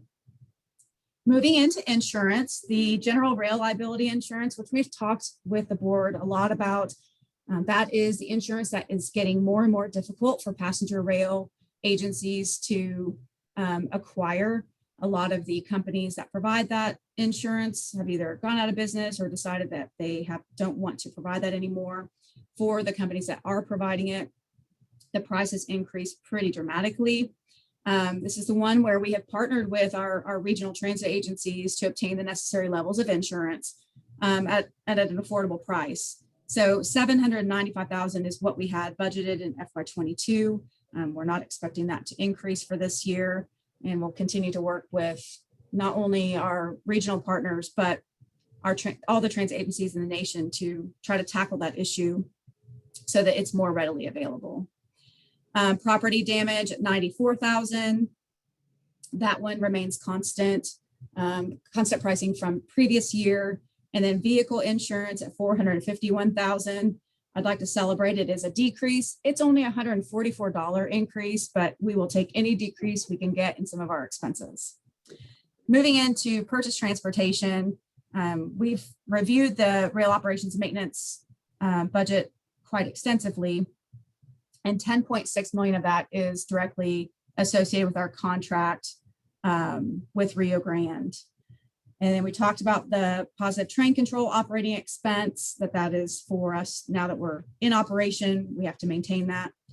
And then last year, as well as this year, we're keeping that $60,000 enhanced COVID cleaning because many of the practices and procedures that we have put in place with COVID, we are keeping moving forward. So we feel that we need to continue having that those additional funds in that account. That completes the rail operations budget. I'd be happy to answer any additional questions that you might have. And if there are none, we can move on to Marissa. Any questions? Seeing none? All right.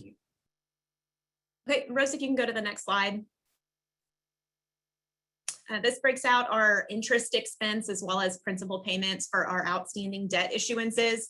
I did want to point out our previous two issuances were the 2009 and then 2011, which is still intact. If you recall, in last October, the board approved a refunding of the 2009 issuance. And just as a comparison point, the FY20 interest expense for that issuance was $555,000. You can see in this year's budget for the refunding in 2020, we have $112,000 associated with that issuance. So we have roughly $400,000 to $500,000 in savings related to that debt issuance. So I just wanted to mention that as it relates to FY22. On the next slide, and this kind of closes us out from the change in net position as far as operating expenses go. The change in net position shows both DCTA budget and NTMC budget. This slide just breaks out the NTMC budget separately to show the NTMC operating expenses and then the associated transfer in for that component unit within DCTA. Are there any questions before we move into the expanded level project requests? Okay. And Christina and Nicole and I will kind of be going back and forth on these. Rose, if you can go 2 slides over. And Christina will start us off. This first ELP, all of the ELPs are included in your packet. Related to this slide on pages 71 to 101, and they're in chronological order as they are on the slide. Thank you, Marissa. The first one we'll talk about, Connie, goes to your question. As Accenture recommended to the board, we did include an expanded level project for the IT project manager consultant. Again, where we think that at least this first year to use a third-party contractor and have consulting services in lieu of having a full-time staff person. So we do see that as being an annual expense. And I think after the first couple of years, if we decide that needs to be a full-time employee, then we could address that at that point in time. But as a reminder, that position will help with the many technology-centered projects that we intend to implement as part of the agency priority list. Moving. Just real quick yes. question on that. So the decision between, and I understand because it's sort of a new, Mhm. The decision between hiring someone or doing the consultant, they're charging I presume an hourly rate. How's that? That's a lot of, you could certainly hire a full-time employee to do that within that range. So are we going to be getting the same amount of time? In other words, if this consultant contract only warrants, it gets us 20 hours or 30 hours of consulting work, I'm just trying to understand what exactly are we getting for this price? I can provide more detail. We did work with Accenture to develop what a job description would look like for this particular position, as well as to cost out some of a good number of hours and identify the right level of hourly rate. So in this particular price, it is based on $120 per hour, which is a DFW average for this type of work, for just a little over 1,000 hours, 1,040 hours. So that we would have that's a pretty big chunk of hours for implementation of projects. That's about half. It's about half of a full-time, in full-time, like 2,000 hours if it's, yeah. Okay. All right. Okay. All right. That's helpful. Okay. And I do think that is one of those things that it would be the first time we implement it, and we would just have to monitor activity. And if we would need to scale up or scale back, I think we just have to keep looking at that and make those arrangements, make those adjustments for the next fiscal year. And we're trying to manage our administrative overhead. Hiring someone can get expensive as well once you put on the benefits on top of the salary. Oh, sure. Yeah. Absolutely. Yeah. No, Right. and so I'm not saying we should do one or the other. I just wanting to know what we're getting here. And this is if we utilize it. In other words, we may not utilize it for 1,000 hours. It's just that's what we can go up to. If it's 500, then the contract's obviously much smaller. The price we're paying is much smaller. Or is this we're paying this? We're just paying by the hour. Is that correct? Up to 1,000 hours. Yep. Okay. All right. Thank you. Or Ms. Board Member Costa has her hand raised. Yes, I was just going to see if Center's online to see if they had any comments about this.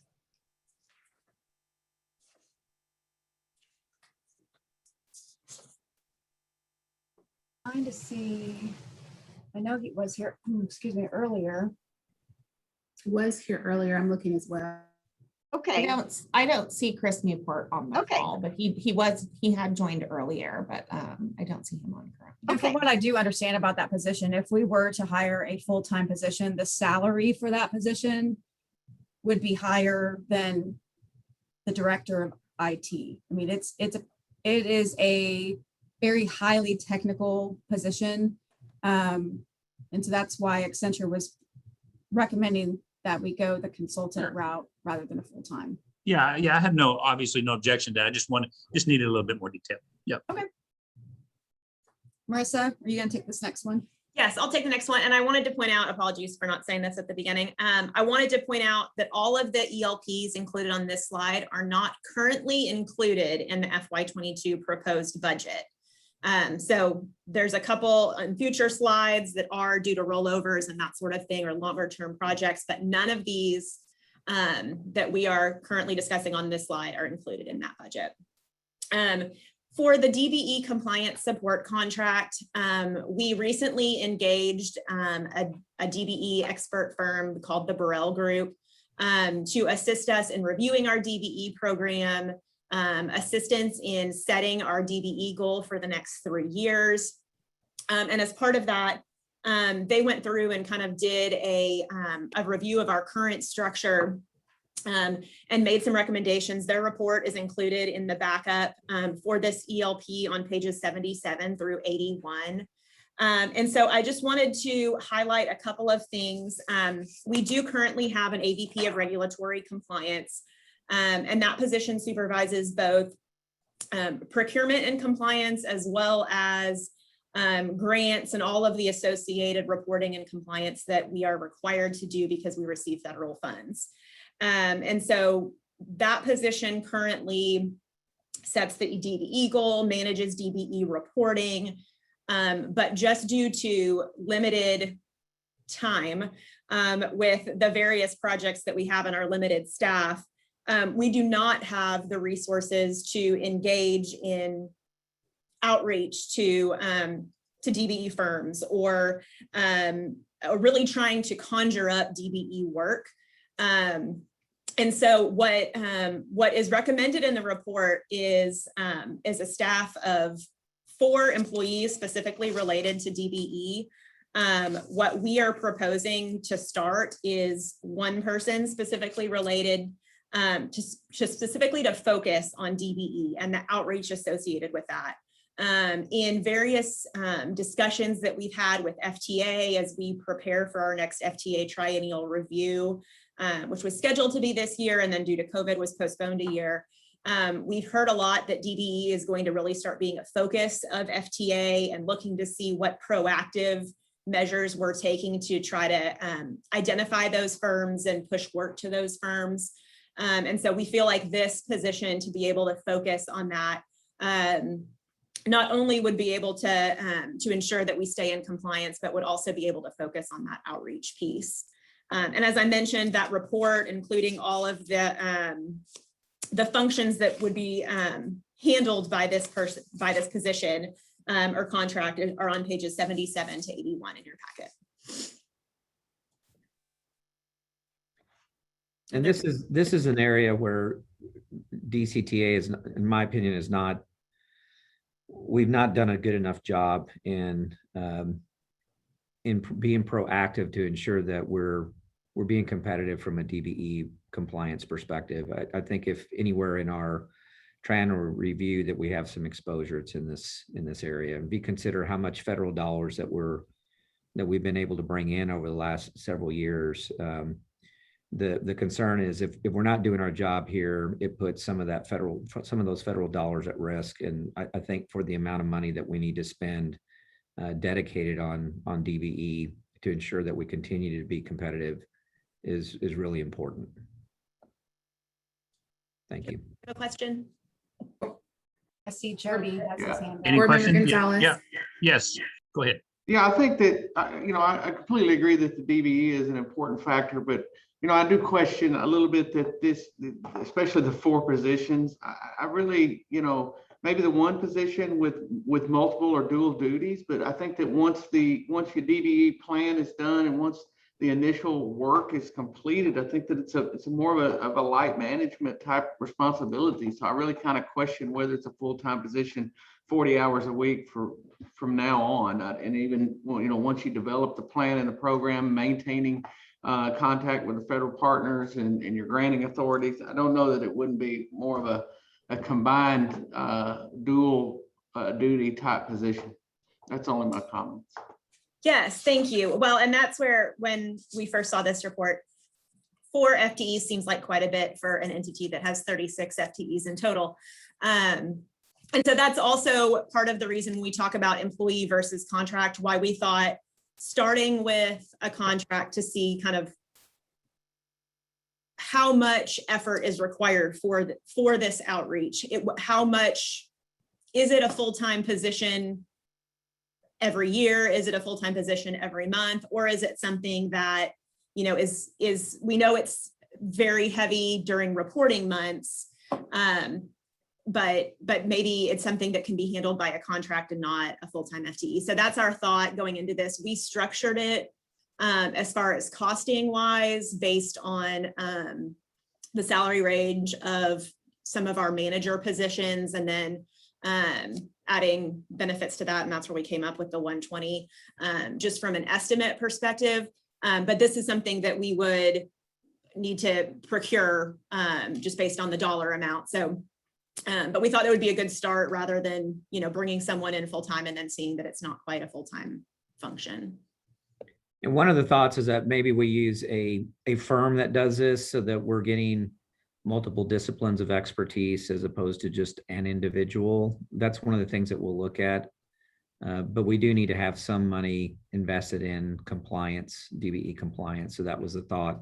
Let's do a contract. Let's see how it works. The level of knowledge base, it's hard to find people in this marketplace for some reason, especially when you get into specific skill sets, and DBE and procurement tend to be very specific when you're looking at having some experience in federal language. So rather than trying to hire somebody, we felt it'd be better. We'd better serve the agency by looking for an agency or an organization that does it.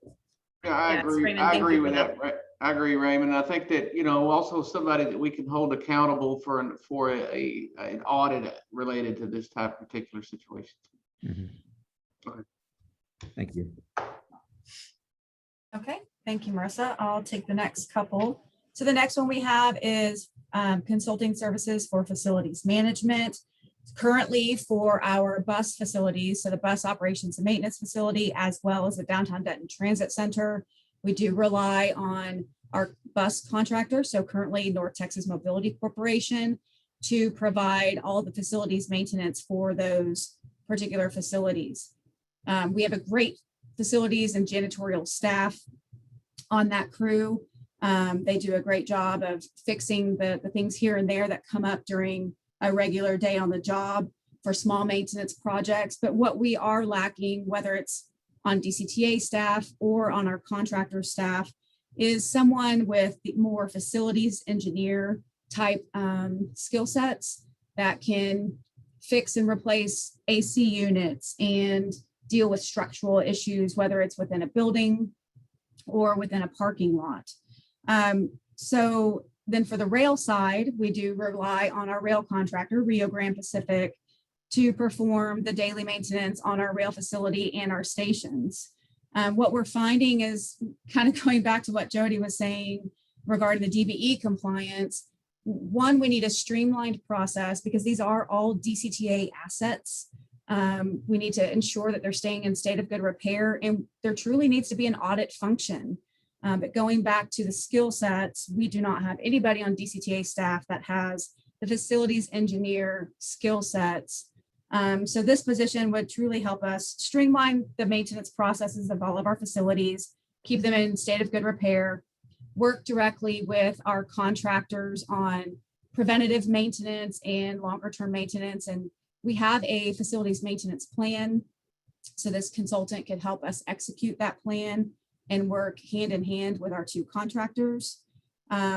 This position can also provide some oversight to our contractors to ensure that what they feel is good daily maintenance and preventative maintenance is consistent with the standard maintenance that should be performed on a regular basis.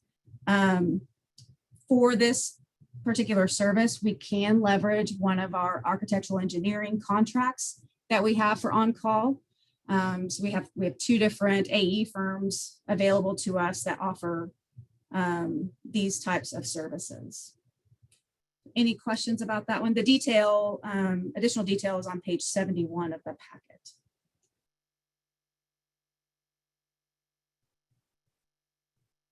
I don't see any questions.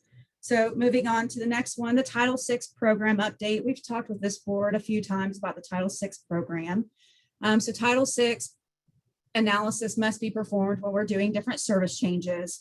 All of the information and kind of the methodology that we follow all goes into our Title VI program. The Title VI program must be updated every 3 years because we are a recipient of federal funding. So the next requirement of an update of this program is July 31st, 2022. It's a rather thick document, 2 to 3 inches, double-sided. But it goes into great detail about all of the public involvement efforts that we do whenever we're having service changes and fare changes, how we communicate with the public, what those changes were, So typically we do outsource this update. And in the past, we have used one of our on-call planning firms. Again, we do have 2 on-call planning firms available to us to leverage for updating this program. And we would need to get started on it shortly after the beginning of the fiscal year so that we can meet the July 31st, 2022 deadline. And the detail of this particular project is on page 89 of your packet. Any questions about the Title VI program update? Okay, I don't see one. Nicole, passing it to you. Thank you. I'm going to cover the last 3 ELPs on this item. So the first is a DCTA ELP, and then the last 2 are NTMC ELPs. For the Go Zone mobilization, which can be found on in your packet on page 92, we are requesting $389,650 specifically for a year-long promotion of Go Zone service, considering that it's brand new and there's going to be extensive outreach and passenger education that's going to be required. This ELP also includes infrastructure maintenance. So as the board is aware, we have over 300 bus stops, shelters, benches, trash cans that are being utilized for fixed route services. And so this cost includes temporarily bagging those stop blades for a period of time, and then the actual removal of the infrastructure and the storage of that infrastructure. But again, this is only for the first year. We would then reevaluate to see what type of funding would be necessary for any additional infrastructure. So for example, if we decided to add Go Zone hubs where people can flag down rides, we would need some additional infrastructure for those reasons, and then any ongoing communication and education to our passengers. But again, this is for year 1 costs only. And I see Diane has her hand raised.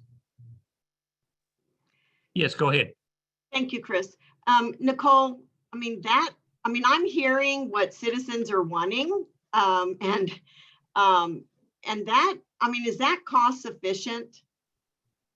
Sure. So what we basically did is that we went into our FY22 projected budget to determine what areas of that budget we could basically cross-functionally use to accommodate Go Zone messaging. So there was some additional cost that is actually absorbed into the marketing communications proposed budget for FY22, but the things that we could not accommodate, we included in this ELP. So we feel, and included in your packet is a detailed plan of that promotion from a high level perspective. We feel like it's sufficient to do a year's worth of communication. I would say that if we add some technically complex components to Go Zone beyond where it stands today, that there could be need for some additional funding, but we feel pretty confident that we have really efficient outreach efforts, and we've got systems in place to be able to utilize and maximize our communication and education.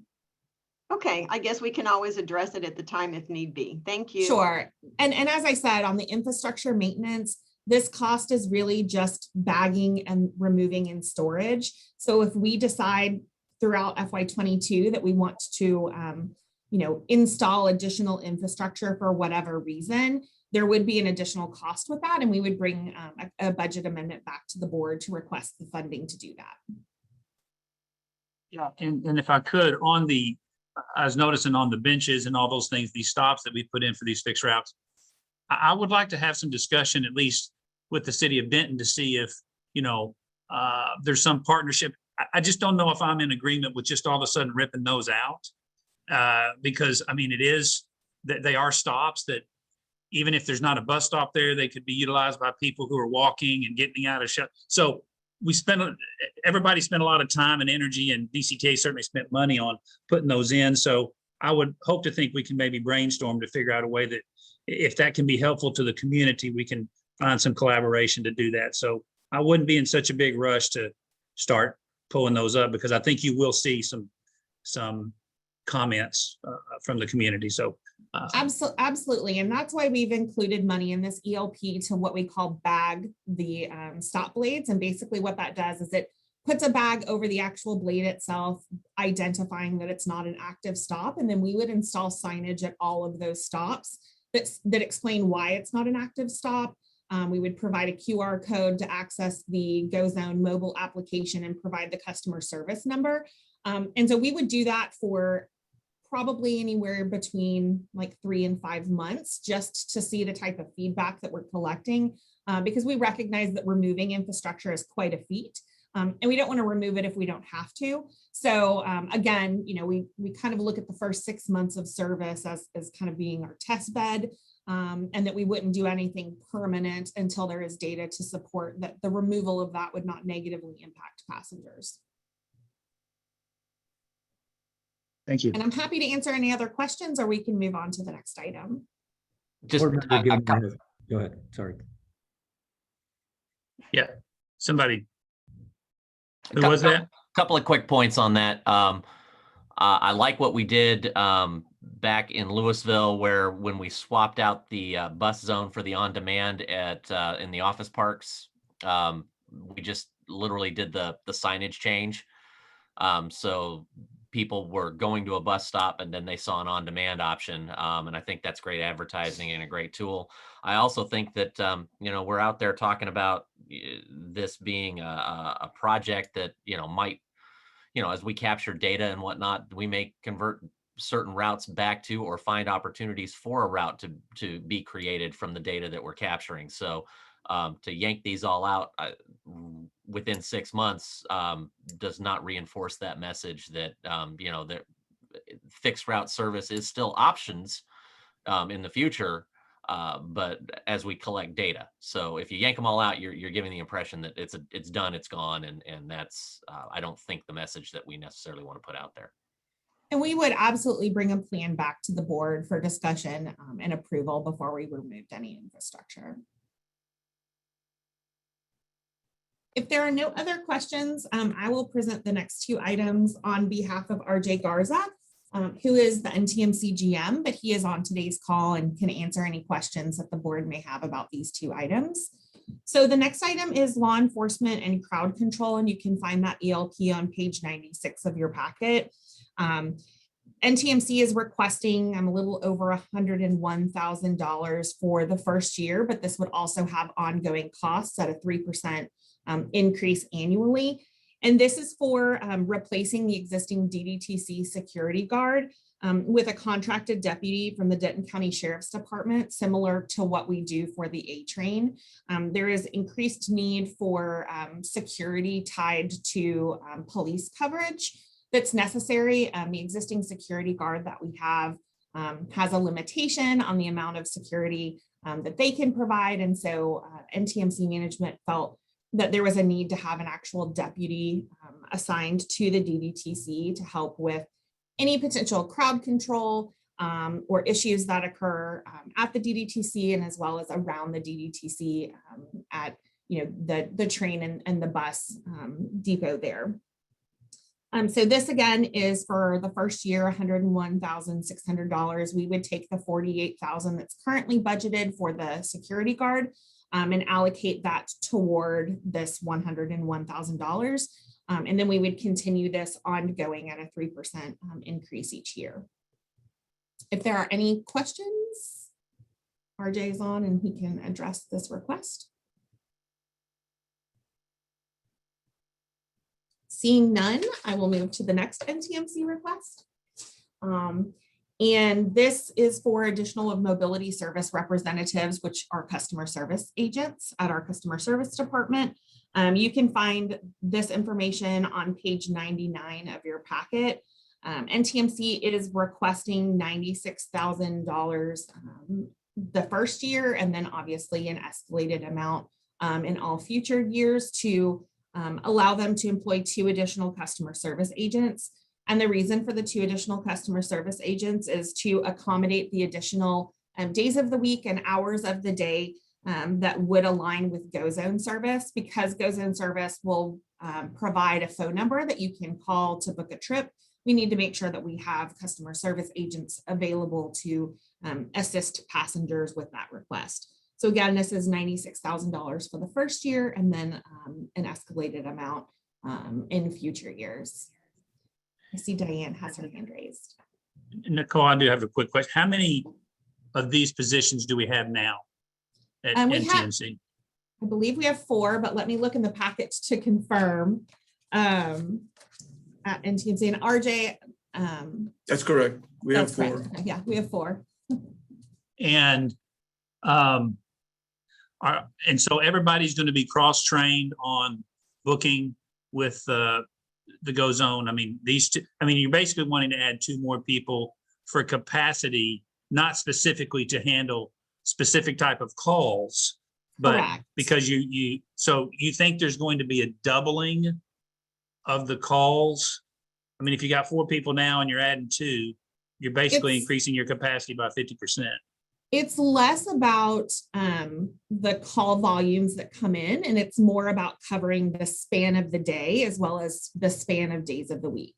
So currently, for example, we do not have customer service agents answering the phone on Sundays because we don't provide service. And so hiring 2 additional mobility service representatives would allow us to have phone coverage on Sundays. And then as well, there is a phase 1 add-on that's increases our Saturday hour coverage. You know, we currently close our DDTC at 4 p.m. on Saturdays, and so this would provide additional phone coverage. So it's less about the actual volumes of calls and more about the span of the day and the span of the week. Certainly, this is based on base service plus phase 1 add-ons for GoZone. So if the board approves something different at the July 22nd board meeting, then we would go back and revisit the number of MSRs that would be required to provide that span of coverage. All right, thank you. Diane, do you still have your hand up? I just want to I make do. sure. Yes. So I guess this kind of goes back to the Go Zone issue, because I know that that there is concern that that our clients may not have a phone that they can book or look up. And so it's going to be important for them to be able to call in and immediately have customer service. So I didn't know that there were 4. I had that question as well, Chris. So adding 2 more, I think, significantly would help, especially during this transition period. And y'all can always come back to us if you need to, if it's not enough or too much or whatever. So thank you. Thank you. I'm happy to answer any other questions. And if Any not, questions? I will hand it back to Marissa. Yeah, it looks like this is going to start a new segment. So why don't we take a quick 10-minute break and give everybody a chance to sort of stretch their legs, and if they want to grab them something for lunch, they can do that, and we'll come back. Let's see, what time is it? It's about 12:11. So we'll come back about 12:20, 12:25. Give us enough time to try to get situated. Oh, shit.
Okay, if we could start sort of reconvening, we'll get started.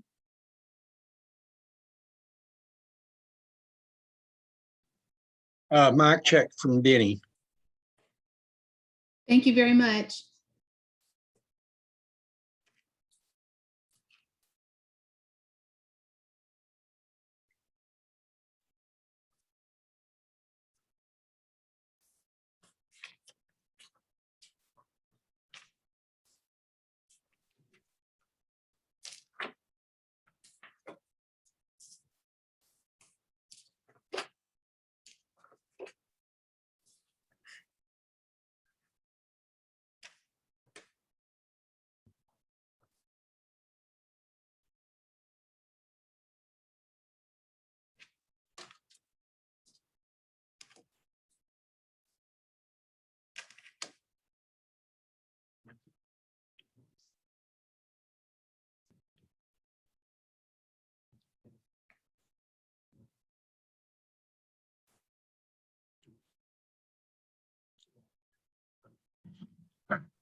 Excuse me.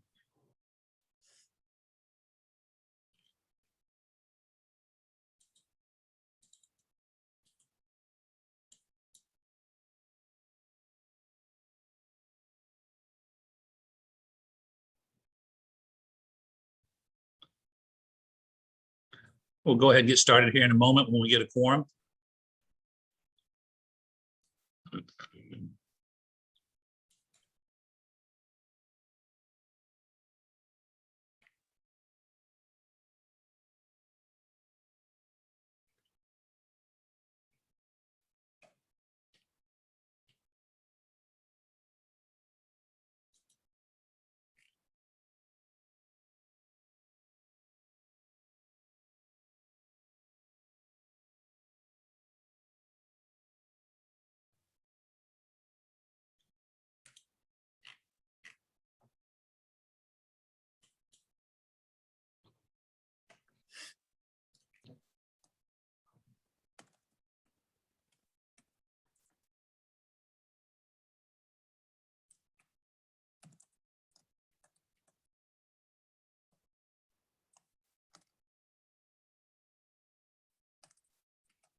We could have the board members reconvene, please.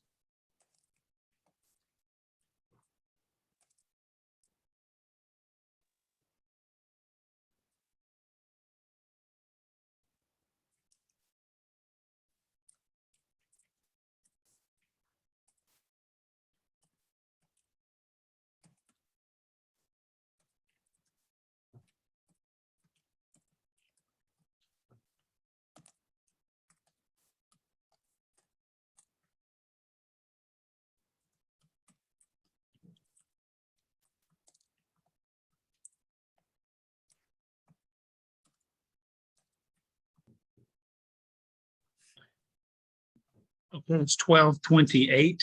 I believe we do have a quorum. I see 3 of us so far. Is that, Joe, is that sufficient for a quorum? Yes, it is. And so we've got Jody, TJ, and yourself, correct? Right. Yes. And I'm sure that the other 2 will be joining us shortly, but because of some time constraints for Board Member Gilmore, I want to go ahead and just sort of keep us on track and get us started. So we'll go ahead and pick back up where we left off. Okay. Rose, if you can bring this PowerPoint presentation back up, the same slide we were on before. And I just wanted to confirm, as I mentioned, these ELPs on this slide are not currently included in the proposed budget in your packet. I wanted to confirm that the board is comfortable moving forward with these ELPs and that in the next iteration that we bring to the board, these items will be included. Okay, that's a good question. And hopefully, I think we've heard from one of our 2 board members, but we haven't heard about all of these. So any comments on this? I mean, silence will be the same standard as before, and that is that if, well, since these are not included, I would like some affirmative statements for them to be included. So I'll start. I don't have an issue with these being included. course, I don't know how, well, anyway. I think it'll be good to look at them in another year to see exactly, if they're meeting the needs that they're meant to meet at the financial level that have been prescribed. So what is the total on these, Marissa? If we included them all, what's that total? Do we have that? I mean, I The increase? in this exact moment, but I am positive that Amanda is calculating it as we speak. If we 'Cause don't it looks like on something. it's probably close to $1 million or plus, I would think. Possibly. Some of it is ongoing, other It portions of it would is, be. I want to say 1.2 if I. That's a good point, Raymond. Yeah, the Yeah. GoZo mobilization wouldn't go on. Right. Certainly. That's the only one. labor, Yeah. Yes. Okay. Well, Two, the law three. enforcement crowd control is not a total of 101 either. It's 51 in additional. Mhm. Okay. Okay, it is, Amanda, it says $1 million. Is that including in only the annual costs? The annual costs only are 542,403 if you count law enforcement as 101,600. Okay, and then the total is just over $1 million for FY22. Yeah, the Title VI program update is only once every 3 years, so it's not an annual. Okay. All right, good. Well, that's helpful to sort of have that. Sorry, I detail. should have had that total. No, that's good. So yeah, I'm good with this because of understanding that one is the major one is a one-time cost. Now, understanding that might increase depending on what we see as we move forward and the Sure. needs so I'm okay with this as it's presented. Okay. Are there any, And other- as are we good to move on? well, and as I stated, because this is not included, I would like to have, and it's their choice, each board member to just sort of give a verbal assent. So we'll have a record of that. Okay. If it was included in the status quo, I just say silence. But since it's not, I'd like to have some affirmative action to include it. Just a quick question, because I'm unclear and it's my fault. In the budget documents that we've been presented, there are some expanded level projects already in that budget, right? Which of these Correct. are already in there? The items that we're about to go over on the next page are already included. These specific ones are not. So as we go through the next couple of slides, I'll point out which ones are included and which ones aren't. What was For that. what was the process or the thought on why some got included in the master budget and others are, because and this is my confusion. If we're asking for over and above, why is it already in the budget? Sure. So the next couple, so these are not included in the budget, the ones on this slide. These are new projects over and above our current service. The projects on the next slide relate to capital projects that we had forecasted to occur in 21. And now, because of timing, we need to move into 22.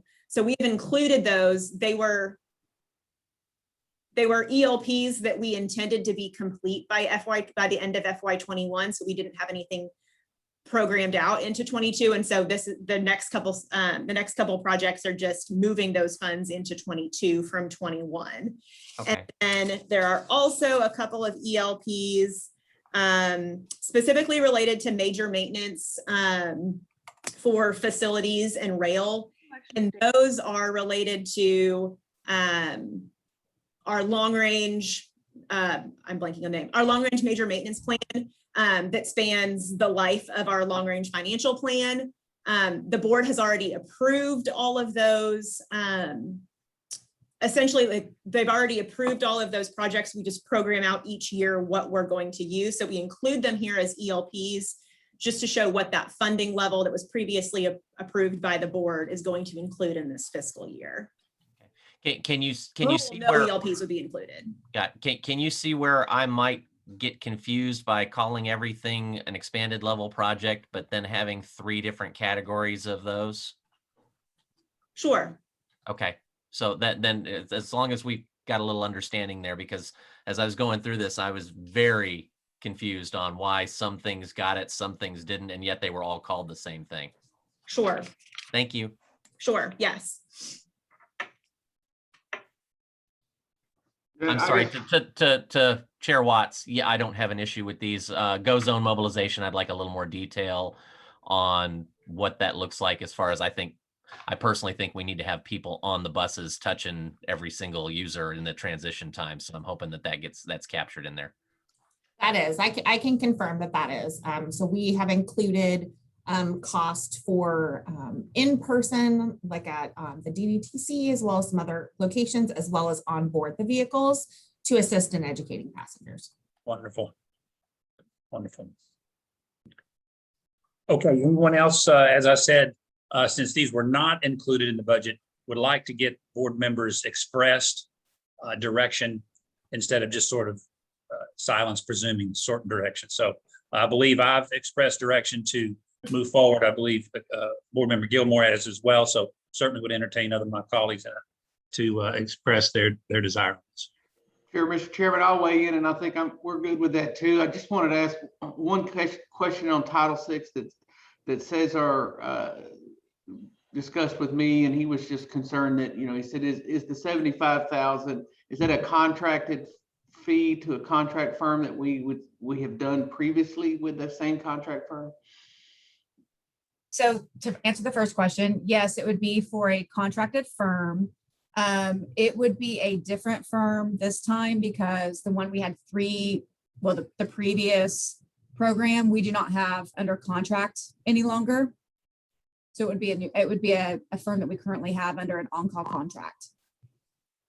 And it would be a one-time payment for them to complete the update and the new documentation, and we would pay them out of the fiscal year 2022, the total of up to 75,000. Correct. Okay. Yep, and I'm good. Thank you, Mr. Chairman. Thanks, sir. I don't have any Mr. Chair, I'm in additional. agreement with moving forward with that as well. Okay. All right, thank you. All right, staff, I believe you have your direction. Okay, thank you very much. On 2 slides forward, Rose, are the capital rollover requests. To Mayor Gilmore's point, these are capital projects that were previously approved by the board in previous years. We are just moving the funding from FY21 to FY22. Going forward, we will title them differently. We've included ELP forms for each of these. Those are included in your packet. But yes, to be fair, they have already been approved by the board. We are just recognizing timing differences with each of these. So each of these items are already included in the proposed FY22 budget. I did want to point out as well to that previous comment, typically the ELPs that we include in the long range plan are only capital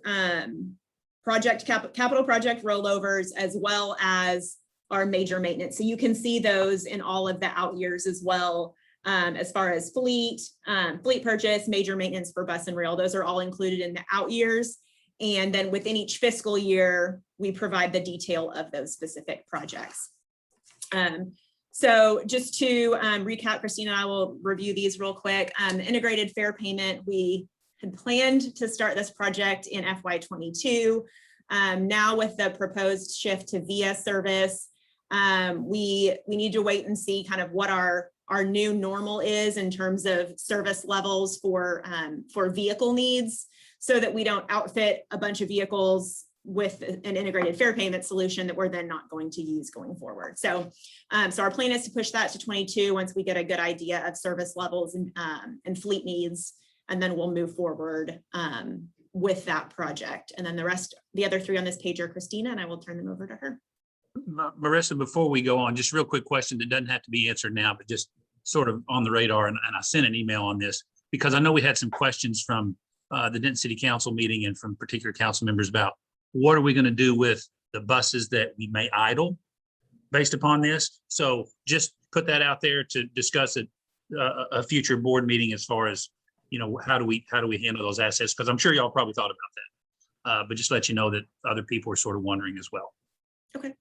And Chair Thank Watts, I can confirm, Christina sent me those questions this morning, and we should have answers to you by tomorrow for sure.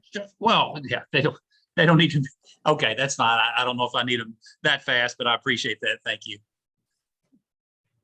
Okay, so we'll jump into the other rollover requests. The first one I'm going to talk about is the positive train control, the implementation portion. We currently have just around $600,000 left in this project. I can tell you that our rail staff is currently working on some things that will be able to draw down some expenses, hopefully this fiscal year. I anticipate we'll be able to wrap that up mid next year. All these funds do need to be spent by December 31st, 2022. So we do have limited time to expend these funds. Some of the things that we use, sorry, 2021, December 2021. So some of the things that we use these dollars for would be to purchase spare equipment and have inventory of some of our positive train control equipment. Again, we talked a couple times today about PTC and that we're now moving into the operations and maintenance phase because we're beyond implementation. So it'll be helpful to have some spare inventory of the different components of that system. So being that it must be spent by December 31st, 2021, then we should be wrapping that up by the end of the first quarter of FY22. For positive train control enhancements, we have just under $5 million.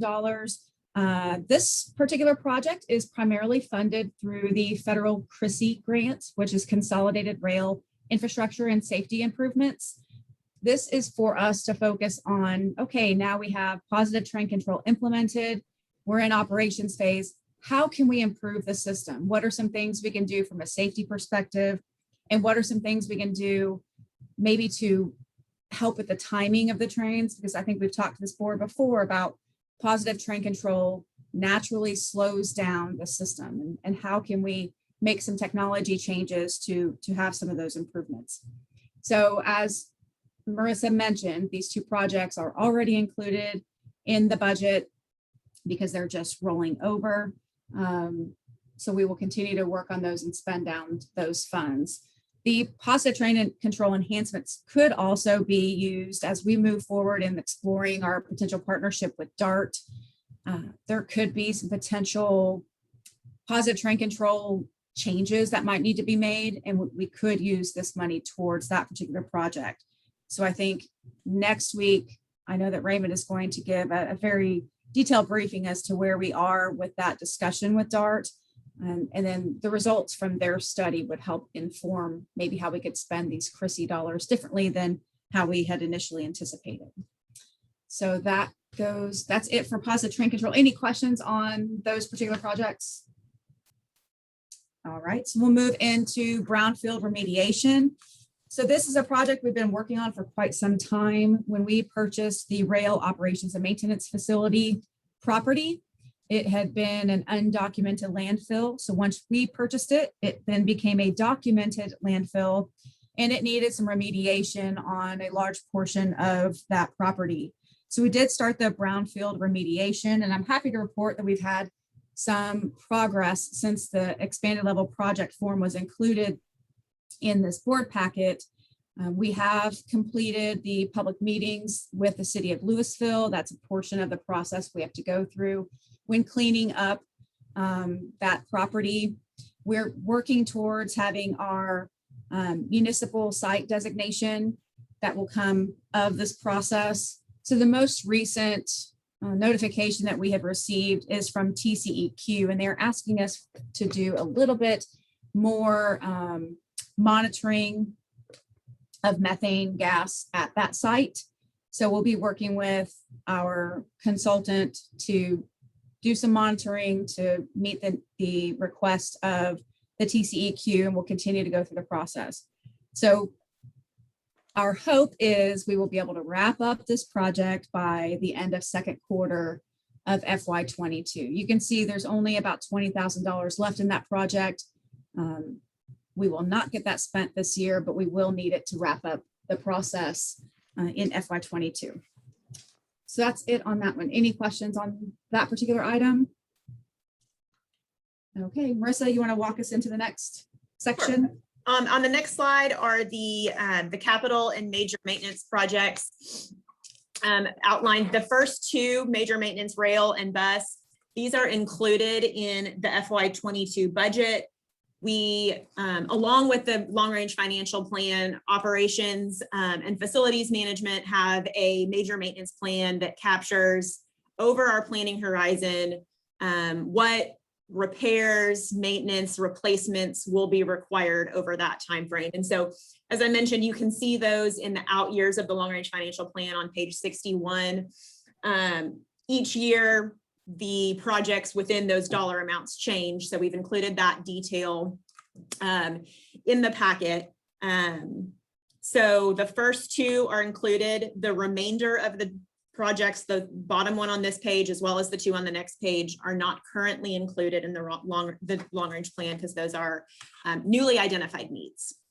Christine. And I'll go into more detail. So the first one, major maintenance rail, you'll notice that the first item, it says the Stadler Vehicle Wrap Program. We are moving into our trains are turning double digits, so they are aging, and the sun in Texas is quite strong and has faded our paint. We do not have a paint booth that some transit agencies do have. So in working with Rio Grande Pacific, what they are suggesting is that in lieu of repainting our vehicles, that we try doing a wrap, and to wrap the trains with a vinyl wrap that would maybe withstand the sun a little bit better. So what we're proposing for FY22 is we want to try that out and just wrap one train. So the $45,000 is just to wrap one train. We do have 11 trains in our fleet. So once we go through a trial with this first one, then it will help better inform if that is the best path to go forward. To give you a cost comparison, if we were to paint a vehicle, it would cost approximately $100,000, plus we would have to ship it out because again, we don't have access to a paint facility here, and we would have to ship that out. So $45,000 seems like a pretty good price to try that out and see how that goes, and then we can plan accordingly for the oncoming fiscal years. The next item is the Swing Master Rail Brush Machine. Sounds really exciting, doesn't it? In order to maintain the track along the corridor, we do have to operate a piece of equipment that brushes the sediment and rust off the top of the tracks. So that way our trains will operate efficiently. Rio Grande Pacific currently uses 2 of these brush machines. They own one and we own one. Ours has exceeded its useful life and needs to be replaced. So we are putting $95,000 to purchase a new brush machine in order to keep the rails clean of that debris. The next item is for the rail operations and maintenance facility, scheduled maintenance. Again, regular and preventative maintenance for our facility here in Louisville, where rail operations and maintenance is. Rio Grande Pacific handles all of that. And so that money would go towards fixing things that they are responsible for. Right-of-way maintenance, and again, if you recall from the terms we reviewed before launching into the rail area, right-of-way maintenance, the right-of-way is the entire area along the rail corridor. So it can include signage, lawn care, mowing down the weeds, cutting trees, fixing crossings. And the amount for this one, what we're really going to be focusing on in FY22 with these dollars would be to replace the tub crossings that we have along our system. When the A-train facility was built and the entire corridor, they used tub crossings, and we're finding that they are starting to settle. We have replaced many of them with panel crossings, and the panel crossings do provide much easier access for maintenance and repair of the crossings, where the tubs, you have to remove the entire thing. So our plan is to to fix 2 of those, to remove 2 of the tub crossings and replace them with panel crossings. After we do these 2 in FY22, we do have 3 or 4 remaining that we will plan to do in the out years. Moving on to Stadler vehicle maintenance. Stadler is the manufacturer of our vehicle. This budget item will cover our standard vehicle maintenance and expenses that exceed the $10,000 contract threshold with Rio Grande Pacific. So any questions on major maintenance rail before I move into major maintenance bus? I see none. Okay, so on the bus side, we have 2 facility type expenses that bus operations has included in their budget. One is the downtown Denton Transit Facility and looking at the different things that need to be repaired. Again, from a regular maintenance and also preventative. And then the second one, similar repairs for the bus operations and maintenance facility. And both of those facilities are located in Denton. Any questions about bus operations? Maintenance, okay. And the last one for this page is backup and some different infrastructure upgrades for our IT system. Where did my notes go? When we had the storm, we learned a lot about our system, and I'm proud to say that our IT staff has done a wonderful job making sure that we have the right amount of redundancy within our system so that we can continue to operate. We only had one hiccup, and that was not having power for an extended period of time. But I think we have rectified that. So this particular project, again, is not included in the FY22 proposed budget that we're presenting to you today. But this project would protect our agency from losing any data, any type of catastrophic data loss. It's primarily going to be the hardware, not software. We would leverage our existing software and just replace all of our storage and different IT hardware components. We're at the useful life for much of our IT hardware, and so it's time to replace it. So it's really important that we keep that updated so that we can have continued business continuity as we continue through the years. Any questions about that particular item? So want to make sure, clarify, this Yes. is not included in the budget? That is correct. The first 2 But- are included. Okay. This one is not. All right, Okay. all right. Um, Do you want to get direction on that right now, or do you want to? No, you know what? Let's do that before we switch slides. Okay, all right.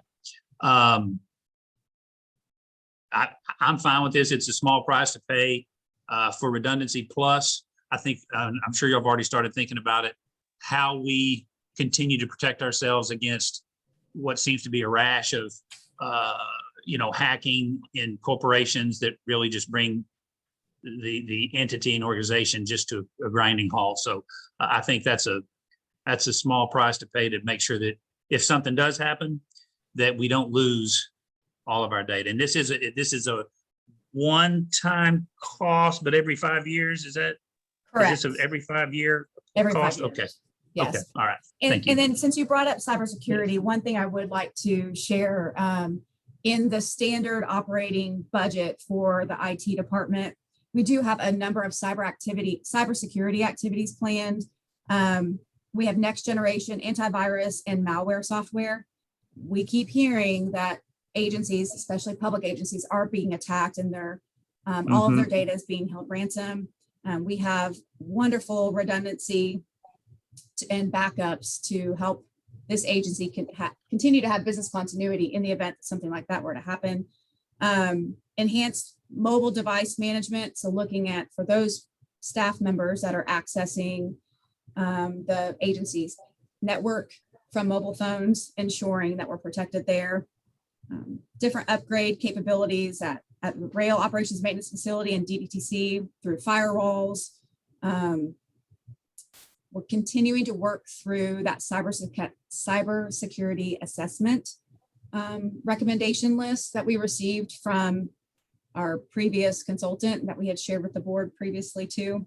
So we do have a myriad of things, because the smarter technology gets, it seems the smarter the people are getting.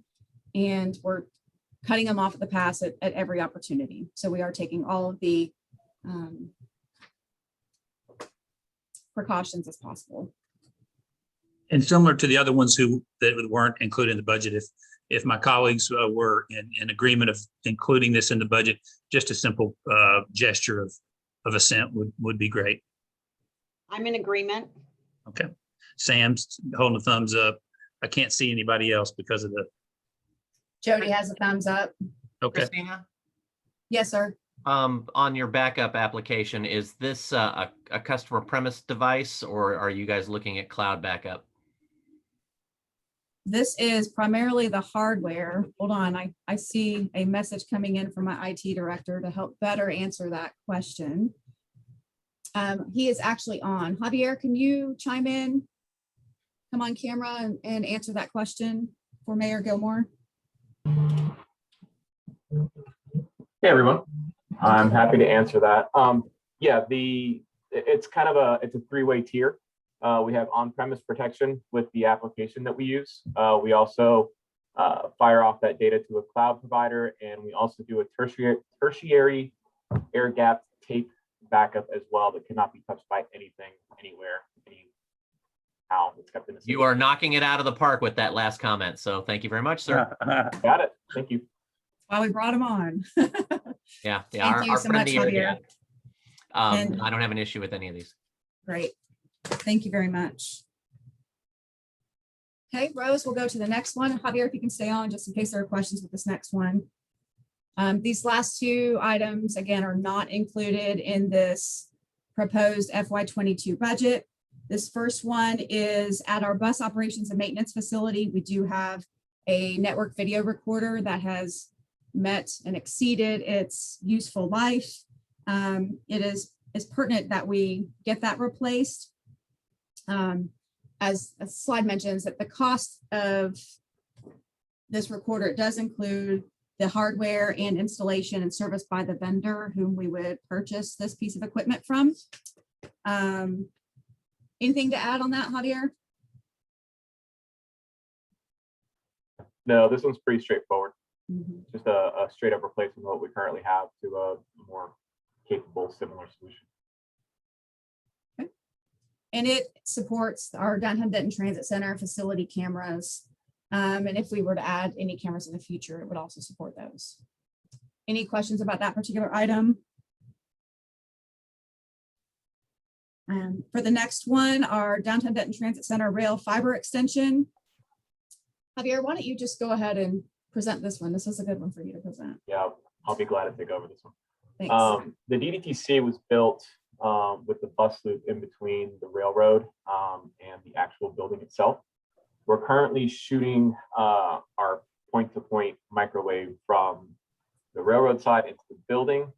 It's held over pretty well over the years, but really, if we're planning on doing capacity expansion to allow video to go all the way back to bus and so on and so forth, and really for reliability, I believe fiber is the way to go between that short link. It's not a very big hop. The pricing was based off of a previous project we had the fiber replacement on the railroad not too long ago.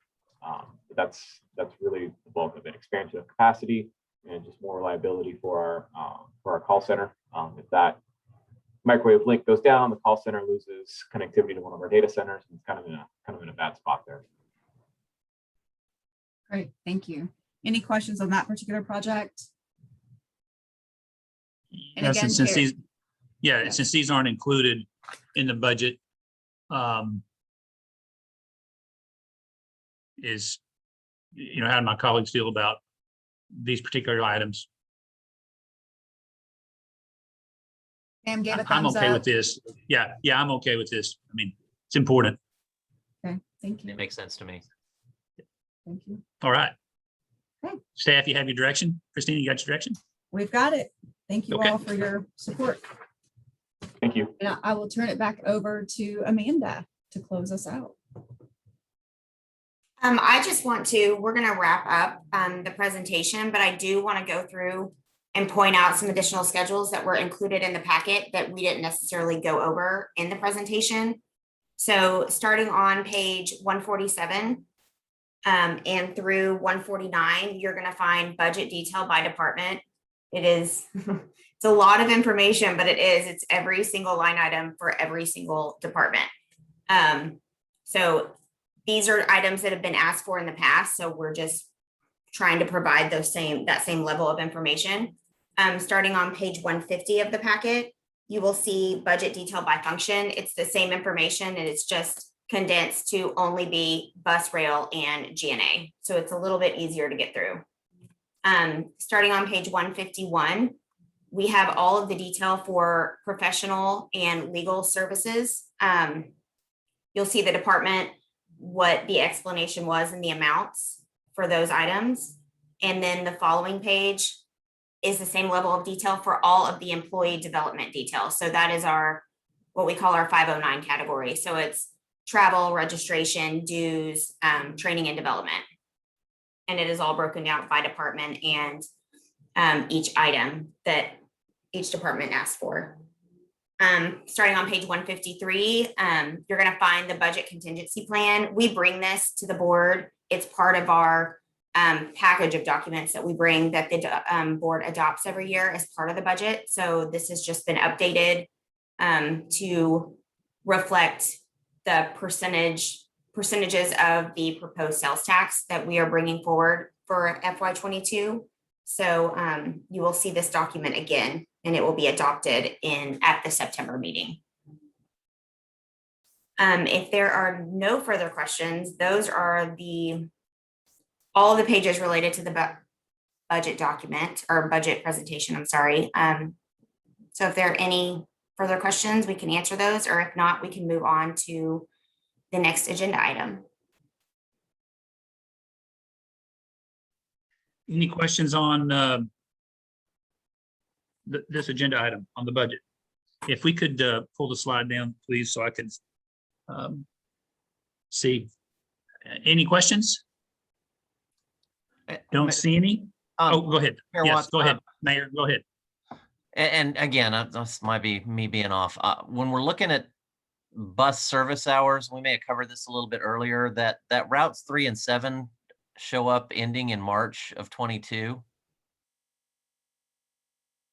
Yes, sir. And So we have budgeted routes 3 and 7 to end in March of 2022, and we've budgeted them at the existing frequency that they are today. So Route 3 operates a 45 to 50 minute frequency Monday through Saturday, and Route 7 operates roughly about a 30-minute frequency Monday through Friday and a 60-minute frequency on Saturdays. okay, so you guys mentioned it was roughly $500,000 for a year to run 3 and 7 at 30-minute intervals. I think that was in the packet. Is that right? Am I remembering that right?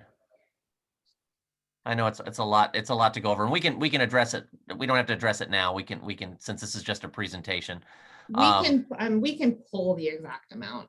Got you. You just give me a few minutes. Yeah. Well, and my question is if those two routes, I'd like to see how they price up versus VIA's proposal to so there's multiple questions in here. VIA's proposal was about 1.4 million. Running them annually currently runs about 500,000 at 30-minute frequencies. So it does it make sense to only have that in the budget for 6 months if we know it's going to cost us 3 times as much to go VIA? I mean, those two routes we carved out to look at for a little bit because they were above that 10 user per hour number. So I think there's a little more conversation in there, unless Chair Watts has a different angle on this, because it is Denton. No, yeah, we discussed this a little bit in the front end as far as, because that was sort of a similar question I had. And the answer was that in the VIA budget that's presented in the budget, the VIA proposal, the $4 million base bid, that includes them taking over routes 7 and 3. So I had the same observation that you did, and that is there was a discussion where we did see the cost for routes 3 and 7 on 30-minute headways as $500,000. And VIA's original proposal, where they laid out these 4 pricing proposals at the very beginning, was $1.4 million to take over the routes 7 and 3. So they're going to be getting us, I think, some more information on where that got integrated into their base bid, and somehow what that cost is, and also the outstanding question of if we went to routes 3 and 7 on 15-minute headways, what would be the cost of that to DCTA? So we're still trying to flush out some of that information, but no, I share your same question. And the other piece of that puzzle is the that we've only got it budgeted for half a year versus a full year. So, okay, cool. I'm clear. Well, and I wanted to point out too, because we talked about this item specifically internally, is that we felt like if we budgeted it through NTMC service for the full year and it was included in the VIA-based service for the full year, that we were essentially double budgeting. So we decided since it was already included kind of in VIA's baked in base service, we'd leave that as is. It doesn't necessarily mean we have funding in there for routes 3 and 7 for the second half of the year, one way or the other. It doesn't necessarily mean we'll move that direction, but we didn't want to double count by budgeting it for the full year in both formats, if that makes sense. And I will also add that as we look at the original proposal compared to the base service proposal, you'll see an increase in vehicles. And that increase in vehicles is what increased the overall cost. And part of that, not all of it, but part of that is specifically to address the additional capacity that would be required from routes 3 and 7 once they go away. So again, that base price from VIA's perspective would be able to accommodate any riders that were using 3 and 7 during that first 6 months and then choose to transition over to GoZone when those routes are no longer available. But we will get you pricing specifically. I've asked VIA to kind of pull out that portion of the pricing. And so we will get that. We had not modeled routes 3 and 7 at a 15-minute frequency, but that's certainly something that we can do and bring that back to the board. Mayor, any other questions or comments? Yes, I'm sorry, go ahead, Sam. Yes, Sam, go ahead. I kind of, and I just, maybe for my personal clarification, I understood that almost exclusively VIA's bid is based on a not to exceed amount. And that we pay essentially per trip up to an assumed maximum, beyond which we will have to do a budget amendment if that many people actually use the service, correct? That is correct. So I've kind of been under the pay per hour, not per trip. Nicole. Okay, per hour. Okay, Correct. so per vehicle per hour. okay, per vehicle per hour. And then I guess what I am remembering, Alice, like kind of a conversion from cost per ride, assuming some ridership numbers, VIA versus bus. And I may be misremembering this. Is it making sense, Raymond or Nicole? Finance did a comparison of cost to existing fixed route compared to VIA's base service. And that was a cost per service hour comparison. Okay, thank you. And so I'm kind of assuming that this got transitioned in by VIA adding the service hours they anticipate will be necessary to replace those 2 routes. Correct. So their maximum exposure, or their not to exceed amount that they included in the base service, assumes the removal of routes 3 and 7 and should be able to accommodate those who are riding 3 and 7 after those services go away. Yeah, so I mean, I think that's the answer to the question. Right. So, but to your point, for the first 6 months, we might see a little bit lower ridership on GoZone because folks are choosing to use routes 3 and 7, but we only pay for the VIA service that's being utilized. Whereas after 3 and 7 go away, we might see we'll trend closer maybe to that not exceed amount on the VIA based service because the passengers who were using routes 3 and 7 are now only using GoZone. Yeah, and if we do this, and I understand there may be some pushback on that from Denton or Louisville, but if we did it this way, we might get some information about whether or not people who rode the bus did in fact transition to on demand, like some more direct data. Do you agree with that? That Like that is staff? correct. That is correct. And during the launch, we'll also be surveying passengers on routes 3 and 7 to talk about why perhaps they aren't using the Go Zone service so that we can address that transition before routes 3 and 7 go away. Yeah, and so I mean, I think part of my thought process was, and you got to be sensitive about experimenting with people's lives and disrupting them, but that would be a way to, measure an adoption rate from on demand to bus, and those are the two most used bus routes, correct? I mean, separate and apart from UNT. So from a boarding perspective, when Accenture conducted their analysis, those were the two routes. Route 7 performed above 10 boardings per hour, whereas Route 3 was a little bit less. And so when we looked at that data, Route 7 was providing connectivity between the DDTC and Razor Ranch, which is where a lot of the trips are occurring. And Route 3 primarily served a lot of the social service agencies and public entities. And so that was the driving force on maintaining those routes for the first 6 months. Okay, thank you for clarifying that. And Let me add that this second item was specifically requested by the NTMC because they want to understand what level of service is going to be required so they know how to staff appropriately. I don't know that we have the right answer today because there's questions about extending routes 3 and 7. This was posted as a discussion and consideration of approval of the service hours. I just want to make sure everybody's comfortable that we need a little bit more information before we. To confirm, Raymond, I believe that we're still on agenda item 1, and these were general questions about the budget. Oh, okay, I'm sorry. I thought we were That's talking okay. about. I just want to make sure we're all talking about the same thing. Yeah, my apologies. You are correct. I did jump ahead. Okay, any other questions on agenda item 1 with the budget? So Nicole, on the bus 3 and 7, we're still taking public comments on that, correct? Yes, ma'am. We're collecting public comment through June 25th. Okay, thank you. And can I just say thank you for all the guidance and dialogue today regarding the budget. Staff works really hard and sometimes it's hard to read minds.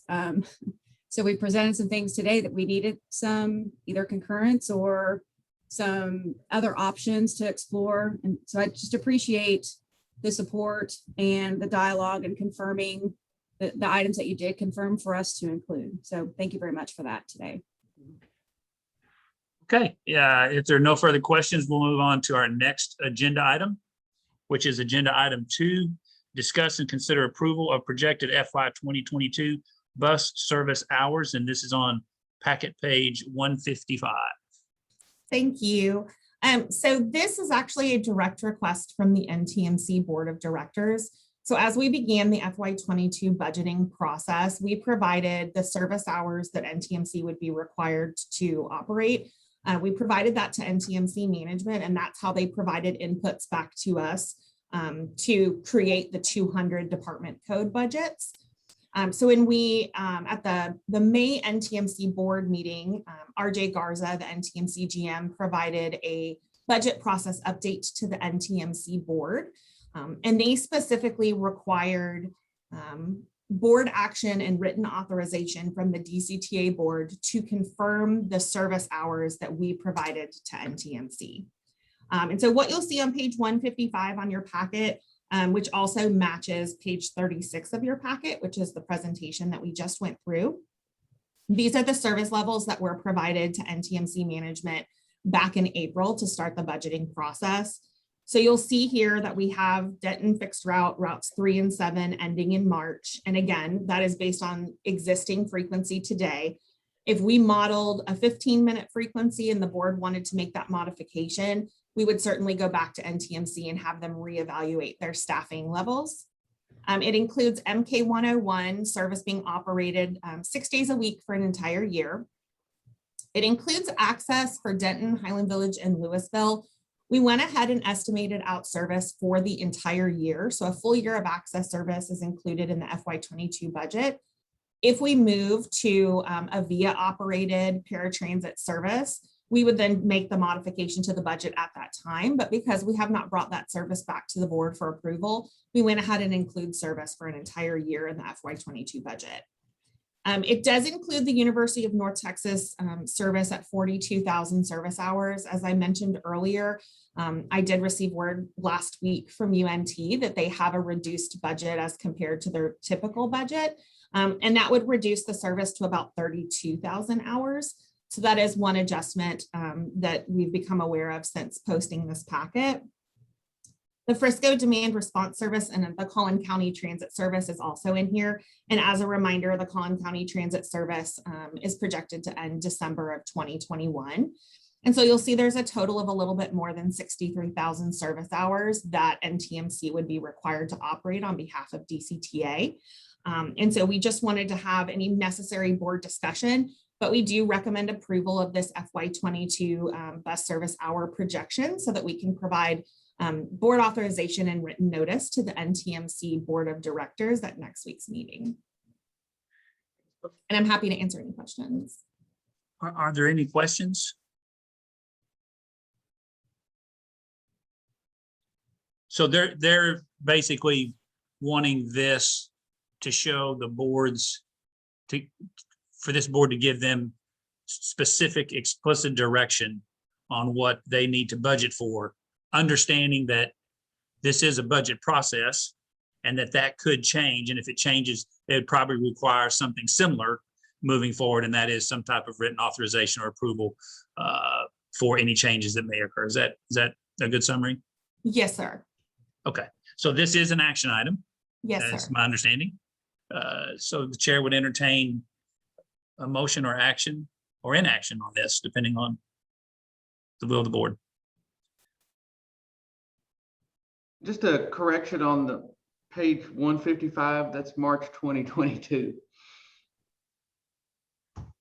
Yes, sir. I apologize. March of 2022. Mr. Chairman, you are good with routes 3 and 7 service ending March 2022 in this action item? Well, I think Sorry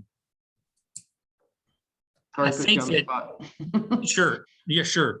I mean, am I on mute? No. Oh, you're No. good. I think I would like to get the question answered as far as the costs that are built into VIA. But understanding that this is a moving document, this is a flowing document, that this isn't, we wouldn't be approving something that couldn't be changed. I don't know. I guess my question would be to the NTMC is, if this sort of gets delayed in order to answer some of the questions that were posed, does that create a problem or some type of issue with the budgeting process at NTMC? Because I believe the general manager has been on the call and he's heard the questions about routes 3 and 7, which that's a large part of this from Benton's perspective. I mean, that's a big change. I mean, to go from that. So the answers to those questions are important. I just don't know the time sensitivity of this. So I would open it up to anybody that could expound on that. So I can confirm from just a process standpoint that if the NTMC board does require the DCTA board to provide authorization of any modification to the service hour projections, because the NTMC board is held the day before the DCTA board in most cases, it almost causes a month-long delay by the time we can take something to our board for authorization and then report it to the NTMC board. We could certainly send authorization via email to the board after a DCTA board meeting, but it could prolong that process. But to your point, this budget is a very fluid document. We make modifications throughout this process until it's adopted in September all the time. And I think maybe although that context has been explained to the NTMC board, I think that we could reiterate it next week at that meeting to let them know that although that this is the original base assumption for service hours, that we do anticipate some potential modification in specific areas. That might be routes 3 and 7 based on any frequency decisions that our board makes, as well as the UNT component in their finalized budget, and then any future impacts to access. If I might add, just to add to Board Chair Watt's question, it would be real helpful if from an operations standpoint, if by the end of December, if you can take a relook at that, make sure that that's the direction you want to take, that would give us 3 months, 3 to 4 months to make sure that we have personnel in place. If you want to continue the service at that point, or if you want to discontinue. Because if we have direction right at April 1, then it would, it may, it may have a little factor. So I think if we have 60 or 90 days before notice, I think it would be much better. Yeah. No, yeah, obvious, yes. Yeah, my concern is that in some ways, this letter of authorization or this letter to NTMC almost acts as a pseudo kind of approval of what we're all talking about. And it's in some ways, I don't know how else to say it, but it's really not right. And it's somewhat premature based upon at least the discussions that we've had today. So I'm hesitant, me personally, I mean, obviously the rest of the board can make their decision, only because for me to vote that, yes, we're going to send that to them is sort of could be represented as an agreement to that ending in March, and I'm not there. So if there's a way to put an asterisk and a contingency or something like that, I'm real okay with that. But there needs to be something that communicates that that issue is unresolved. Now, is that a major, I mean, that's really, I don't know what percentage of those services that becomes once we do away with, but even with the other fixed routes, that's sort of saying the same thing. And we've got a lot of public comment that we still have to obtain. And so Yep. I'm sort of hesitant to really say, this is what we're agreeing to when we're still in the public comment. I understand the nature of NTMC wanting some type of assurances and some solid foundation to build their budget on. Good heavens, I totally understand that. So I don't know I really don't know moving forward, we might could do special call meeting to avoid that month-long gap, to really help them out. But this is a difficult, I don't want to say position, but this is our first budget meeting. And so I'm real hesitant to say, this is what I'm agreeing to that you guys have to provide when we've still got a lot of moving parts. So it's nothing against NTMC or trying to subvert their budget process. It's just, I would hate to give them, I would hate to put them on a push-pull string to say, well, we can give you something, but most likely there may be some changes. And then does that create more problems? So yeah, I'm sort of hesitant to do that because it does seem like we're agreeing to these services when we still have outstanding questions, we still have outstanding public comment, and quite frankly, that's all we need to see is, hey, DCTA is sort of given to NTMC. This is what you need to contract for your bus services. They're not going to understand that it's just for budget process purpose. They're going to see is they've agreed to these services while we're still in the middle of a public comment period. So I think it could create some issues that would probably be problematic. So I don't know what the solution is. I mean, if we don't provide it, if we don't provide some direction, but I don't know if I'm comfortable with providing a direction that says, this is it. Correct. Understanding that it may change. So I would certainly entertain comment from my colleagues on that. Yes, Raymond. Based on the information that I've heard since the packet packet has gone out. I do believe that the prudent thing to do, my apologies for jumping ahead, but just from the dialogue, that's kind of what I had deduced from the conversation, is that we probably need to gather a little bit more data, get feedback, not only from the public, but from board members. Because if we're talking about potentially continuing droughts 7 and 3 for any period of time, that actually would be favorable to NTMC not having to impact operators. I just don't think that we have enough information based on the dialogue today. I personally don't feel comfortable asking for this board to approve the number of hours that we're going to provide. So I'm in agreement. Well, and if I could, oh, I'm sorry, but if I could. I have a thought, but I want to yield to Ms. Costa. She had her hand up and is waiting Yes. patiently. Okay, sorry. Oh, where am I? No, that's okay. That's okay, Jody. Thank you. I'm still listening to the dialogue. I guess, one of the thoughts I had was potentially approving this today and tabling routes 3 and 7 for a future meeting if we needed to do that, potentially, if you need those service hours to approve today, and tabling 3 and 7 and not approving those. And if I could add some context, the request from the NTMC board came after we presented the service levels that DCTA staff had provided to NTMC management, specifically for draft purposes to put together the first pass of the proposed FY22 budget.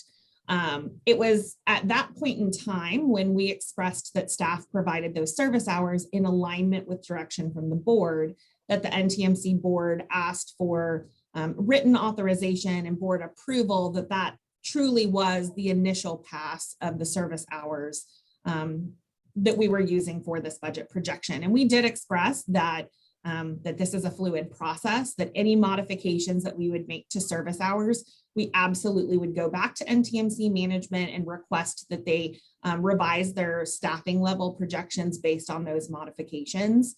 So I truly think that this request is just simply to state that the service hours that DCTA staff did provide to NTMC management for just draft purposes of the first pass of the FY22 budget are accurate. Basically, like, how did we get to today? Correct. So I do have a proposal, maybe in lieu of taking action, because I can understand the concern from the majority. It seems like you all are very aligned kind of in your thought process, not wanting to approve something that's not final. So would you feel comfortable with a letter from the DCTA chair that outlines that as of today's board workshop, this is the direction we're looking at, and we can even, staff can put this letter together and outline, these are the outstanding items that we're continuing to look at, and that particular number of service hours could change, and we'll keep you informed. And if they're not comfortable with DCTA staff providing the information and they need something more authoritative, then a future letter from the board, instead of requiring action of a board, clearly DCTA staff is just moving in the direction in which directed by the DCTA board. So if it needs to come from the board, I would just recommend a letter from the DCTA board chair outlining what was discussed today and what could potentially change in the future. Because I could tell you the conversations that we've had with Rio Grande from the rail perspective, they needed affirmation or confirmation on service levels for rail by the end of June, so they can go out and hire adequate staff for the level of increased service that we discussed today. So my plan was to have the conversation with Rio Grande about what our discussion was with the DCTA board, that it won't be formally approved until July, but that the discussion was very supportive of having 60-minute frequency on Saturday. And so that way they can go ahead and move forward and start hiring staff.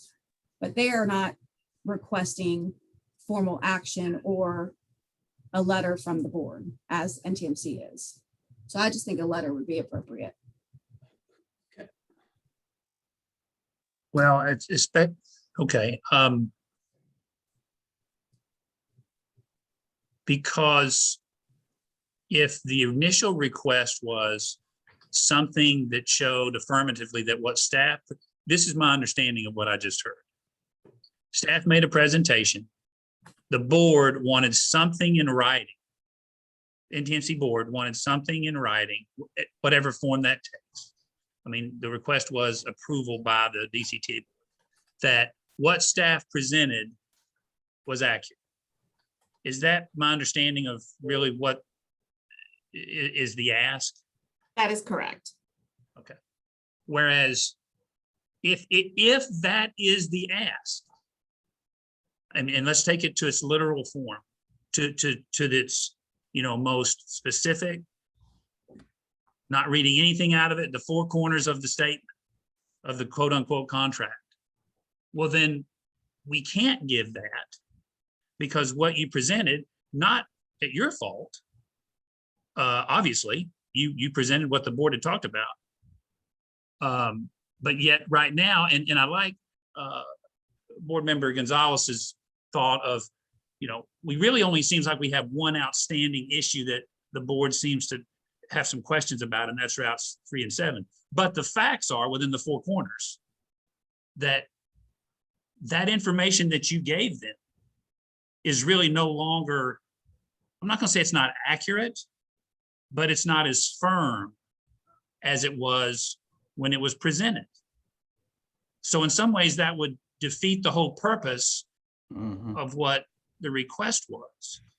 And I just don't understand. I mean, we've got a proposal in here on page 36. We have a set of service hours. We've discussed this at the board level. It's in the board packet. The only asterisk would be routes 7 and 3 so far. And I'm just not quite sure why that wouldn't be sufficient enough to allow them to move forward on the budget process, because it's one thing to say, okay, they discussed it. Here are the asterisks. Here's the board presentation packet. I mean, I'm not understanding. I'm not understanding the formality request unless there's some sense that we're going to be changing our minds constantly, and they've got to have a budget. They got to depend on something. So the worst case scenario, well, this isn't the worst case scenario, but because if we kept routes 3 and 7, then this slide 30 would not be accurate any longer. Is that correct? That's correct. Because this includes terminating it in March 22. Do we know how many service hours there are in 6 months or a year of route 3 and 7? I mean, I guess are we basing this on pre-COVID service hours, or? We're basing this on what we're currently running. So that would be post-COVID. Yeah, we can pull that information. I'm sure it's probably embedded somewhere. It's probably in the, yeah. So, I mean, I don't even know if we're talking about, I don't know if it's a large number. I don't know if it's a small number, in conjunction with the 63,000 service hours that are being requested. I mean, if it's 30,000 additional service hours, I mean, I just don't know. So let me clarify. So routes 3 and 7 are pre-COVID levels. After looking at the numbers, those are pre-COVID levels. On page 36 of your packet, Denton fixed route is listed as 5,203.5 service hours. That is specifically attributed to 6 months of routes 3 and 7.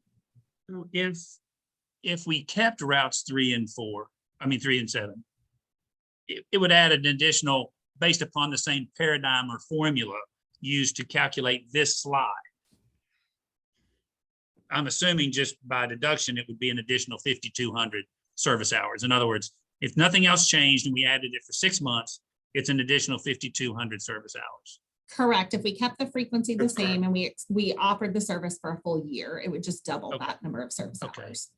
All right. And it takes, from my understanding, and RJ, correct me if I'm wrong, but it's about 4 operators. Is that correct? Yes, to operate routes 3 and 7? That's correct. For operators. Is that so? What I'm hearing you say is, so if somehow it was kept, you need to accommodate for or account for 4 additional operators for those 6 months that weren't accounted for. I mean, I don't understand the budget process within, is that how that works? Correct. So NTMC projections show that the first 6 months of service, because we'll be running routes 3 and 7, would require 52 operators, but that once routes 3 and 7 were ended at the 6-month mark, that they would only need 58 operators. So we would just need to adjust the budget to account for those 4 operators for the first 6 months to continue throughout the rest of the year. All right. What is the board's pleasure on? I mean, it sounds like we've got some very different, or not different, but nuanced observations of whether we should execute something formally with a contingency, not execute something formally, but certainly the presentation will stand with the backup and the extensive discussion we've had so far on this issue. How do y'all want to proceed forward with this? I mean, I don't really have any heartburn except for stamping it, saying this is what we're approving, because that's really not what we've done yet. Because we, number one, can't do that in this type of form. I guess this is an action item, so we could. Comments, suggestions? Secretary Burke. I'm just ready to approve a bus service hour. I mean, I'm not ready to approve that. You said you're not. Yeah, I mean, it's not that I want to frustrate anyone. I just am not at this point in the process. I think that's what you're saying too, Chris, ready to commit to the number of bus service hours. And we have public meetings for a reason. If they want to know what we're talking about and what direction we're going in, they can participate. And I think that Mr. Garza has, and I don't want to try to sum up what the board has done in some kind of letter. These are the things we're talking about. The things that are in play are the things we've discussed. And I don't think anybody right now wants to make a commitment to the level of bus service. I personally don't, and don't want to be put in a position where somebody claims that I have endorsed a particular level of service for buses and done. So that's my thought. Okay. Thank you, sir. Any other thoughts or questions? And I guess in the end, this is an action. Oh, yes, go ahead. I'm sorry. Board Member Costa, you had your hand raised? Yes, I'm sorry. Yeah, there it is. Yes, okay. Oh, you're on mute. Thank you. Obviously, they do. NTMC needs direction. They're items we've talked about. We keep saying this is a living, it's a living, breathing document. Things change. We still have the public comments open. I just feel, and I guess I would let those on NTMC discuss, but I feel if we can move forward, this helps them to start preparing, but it doesn't because it is a living, breathing document, doesn't necessarily say in 6 months we're done. We can update this. We can update our conversations. And those are just my thoughts. But I hate to just say, well, we've not made a decision. If things can be changed, we will change them if we need to after we have the information we need. I just don't want to keep NTMC from not being able to do what they need to do. Well, and since we do have the NTMC general manager here, RJ, if you can come back on. I mean, I think the discussion at the NTMC board was needing confirmation so that you could build the budget and make projections. So since you're represent staff of NTMC, could you provide some insight as to what you require of this particular board so that you can take what DCTA staff budget information has given you and then for you to help finalize it? What do you need? So I think ultimately that's probably where the NTMC board was headed was to ensure that RJ had adequate information to build the budget appropriately for DCTA staff review. And I appreciate that, Christina.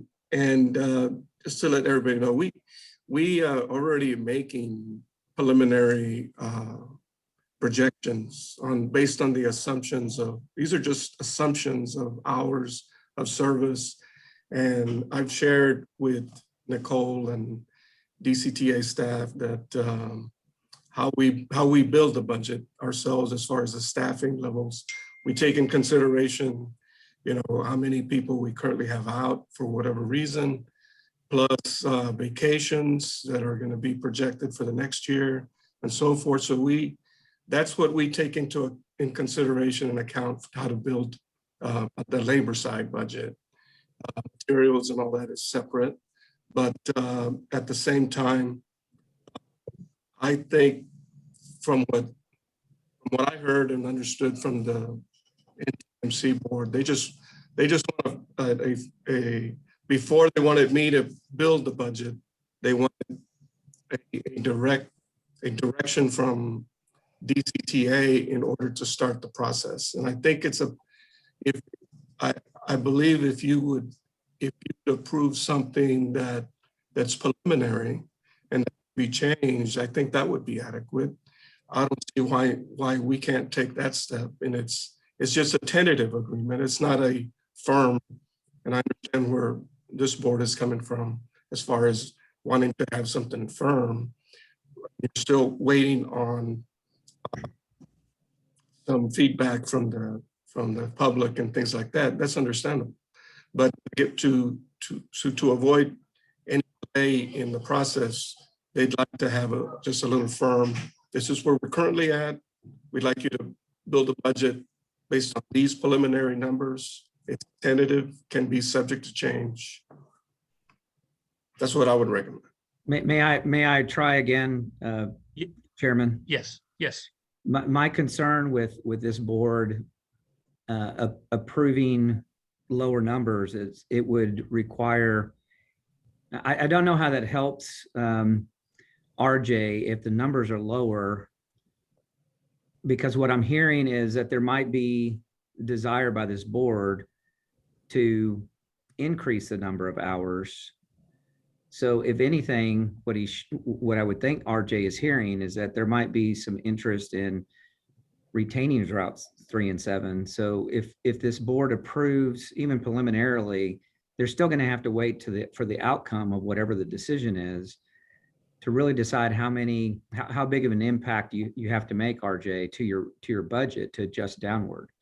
So that, I think that's the important piece that DCTA and really DCTA needs to come back to this board with is what is the impact on VIA from a cost perspective and vehicle perspective, and if we were to retain routes 3 and 7, what's the cost associated with that? My understanding it was the difference between 52 and 48 operators. So that's not a huge difference. I think what we're hearing from this dialogue is that there's some uncomfortableness in making a decision at this point. So I think there's hesitancy in giving specific and direct feedback because it's not really very specific because it might change. So I in Nicole's line of actually it was Christina's, would you rather have an answer now or a better answer that the board stands behind by next month?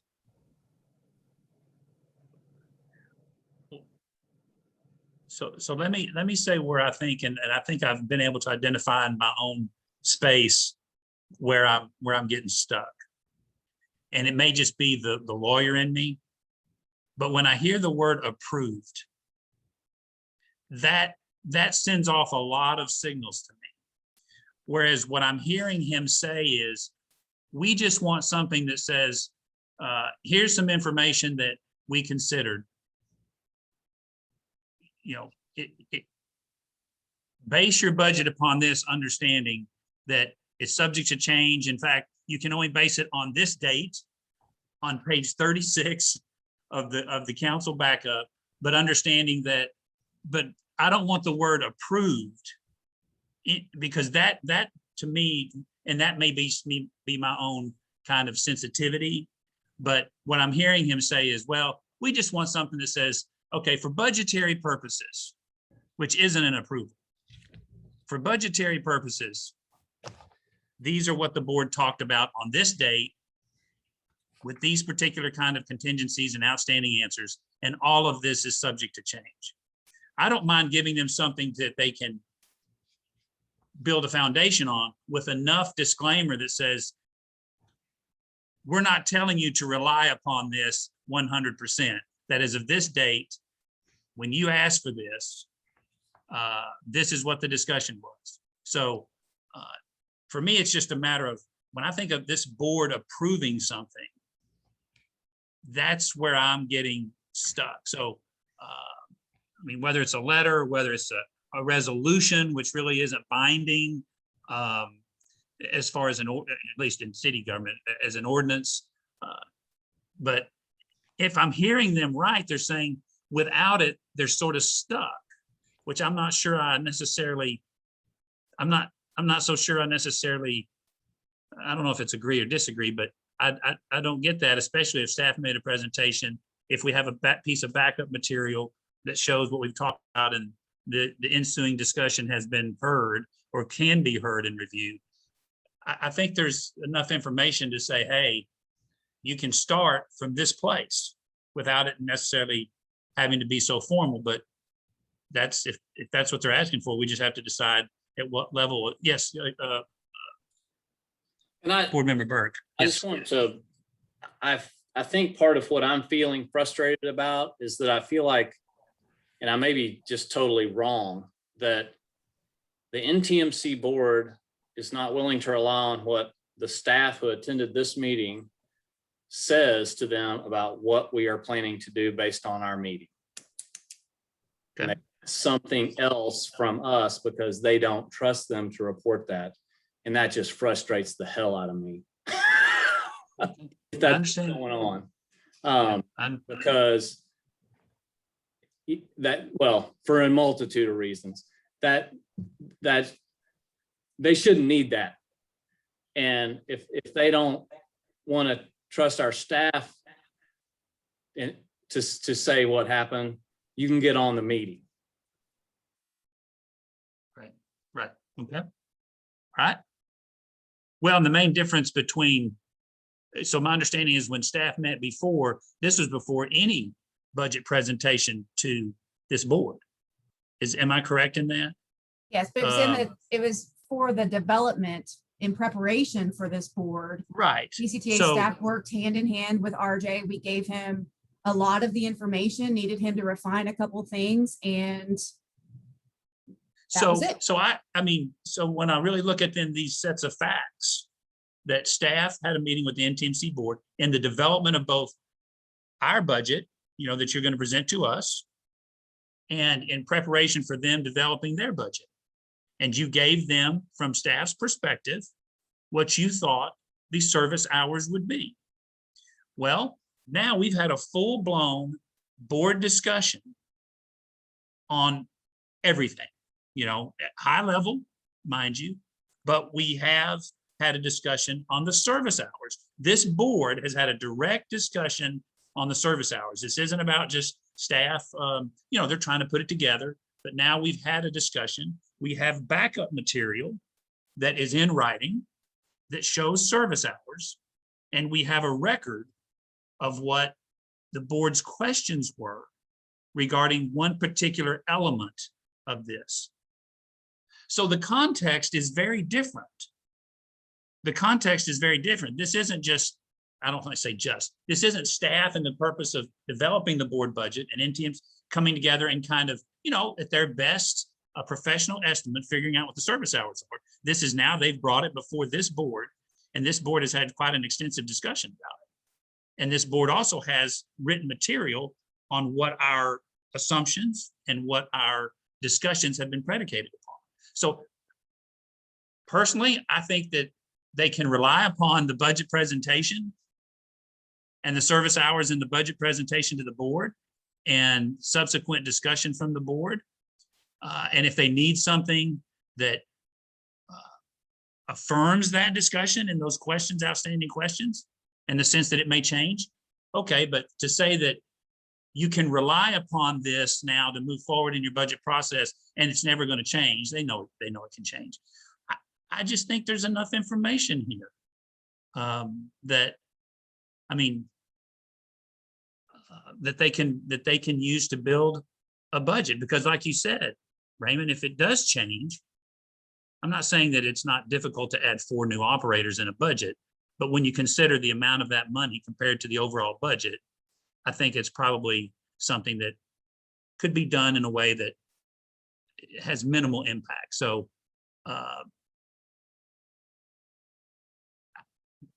on its face, I mean, I don't want this to sound like it's trying to either slight but I'll be willing to give them something that helps them, but I'm not going to give much more than what we already have in writing in the budget presentation and on the record. I don't mind summarizing if it's a letter from the board or if it's a letter from me saying, hey, you can page 36 with a couple of caveats.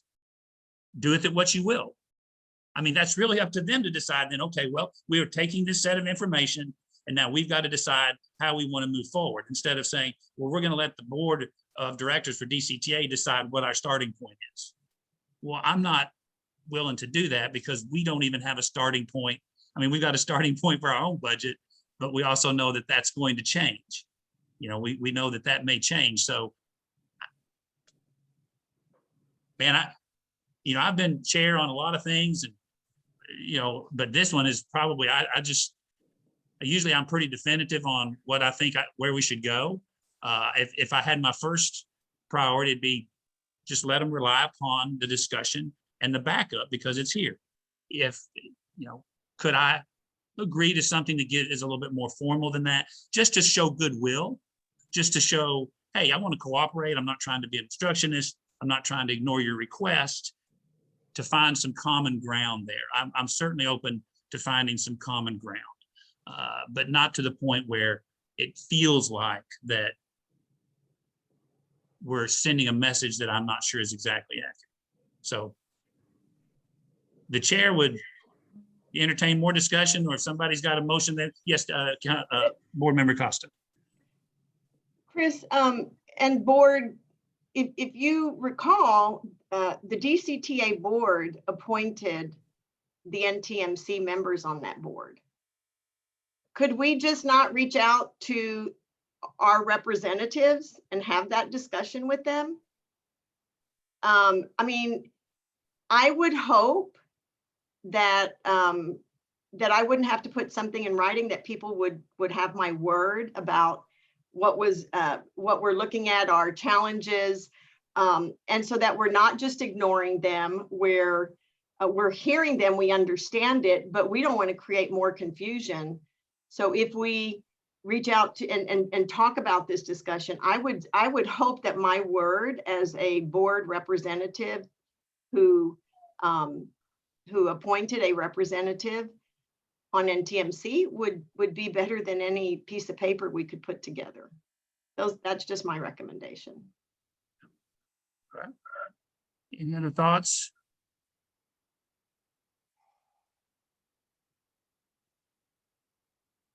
Okay, now this was an action item, so I'm going to at least officially call this is an action item. The chair would entertain, if desired, any action by the board on this item.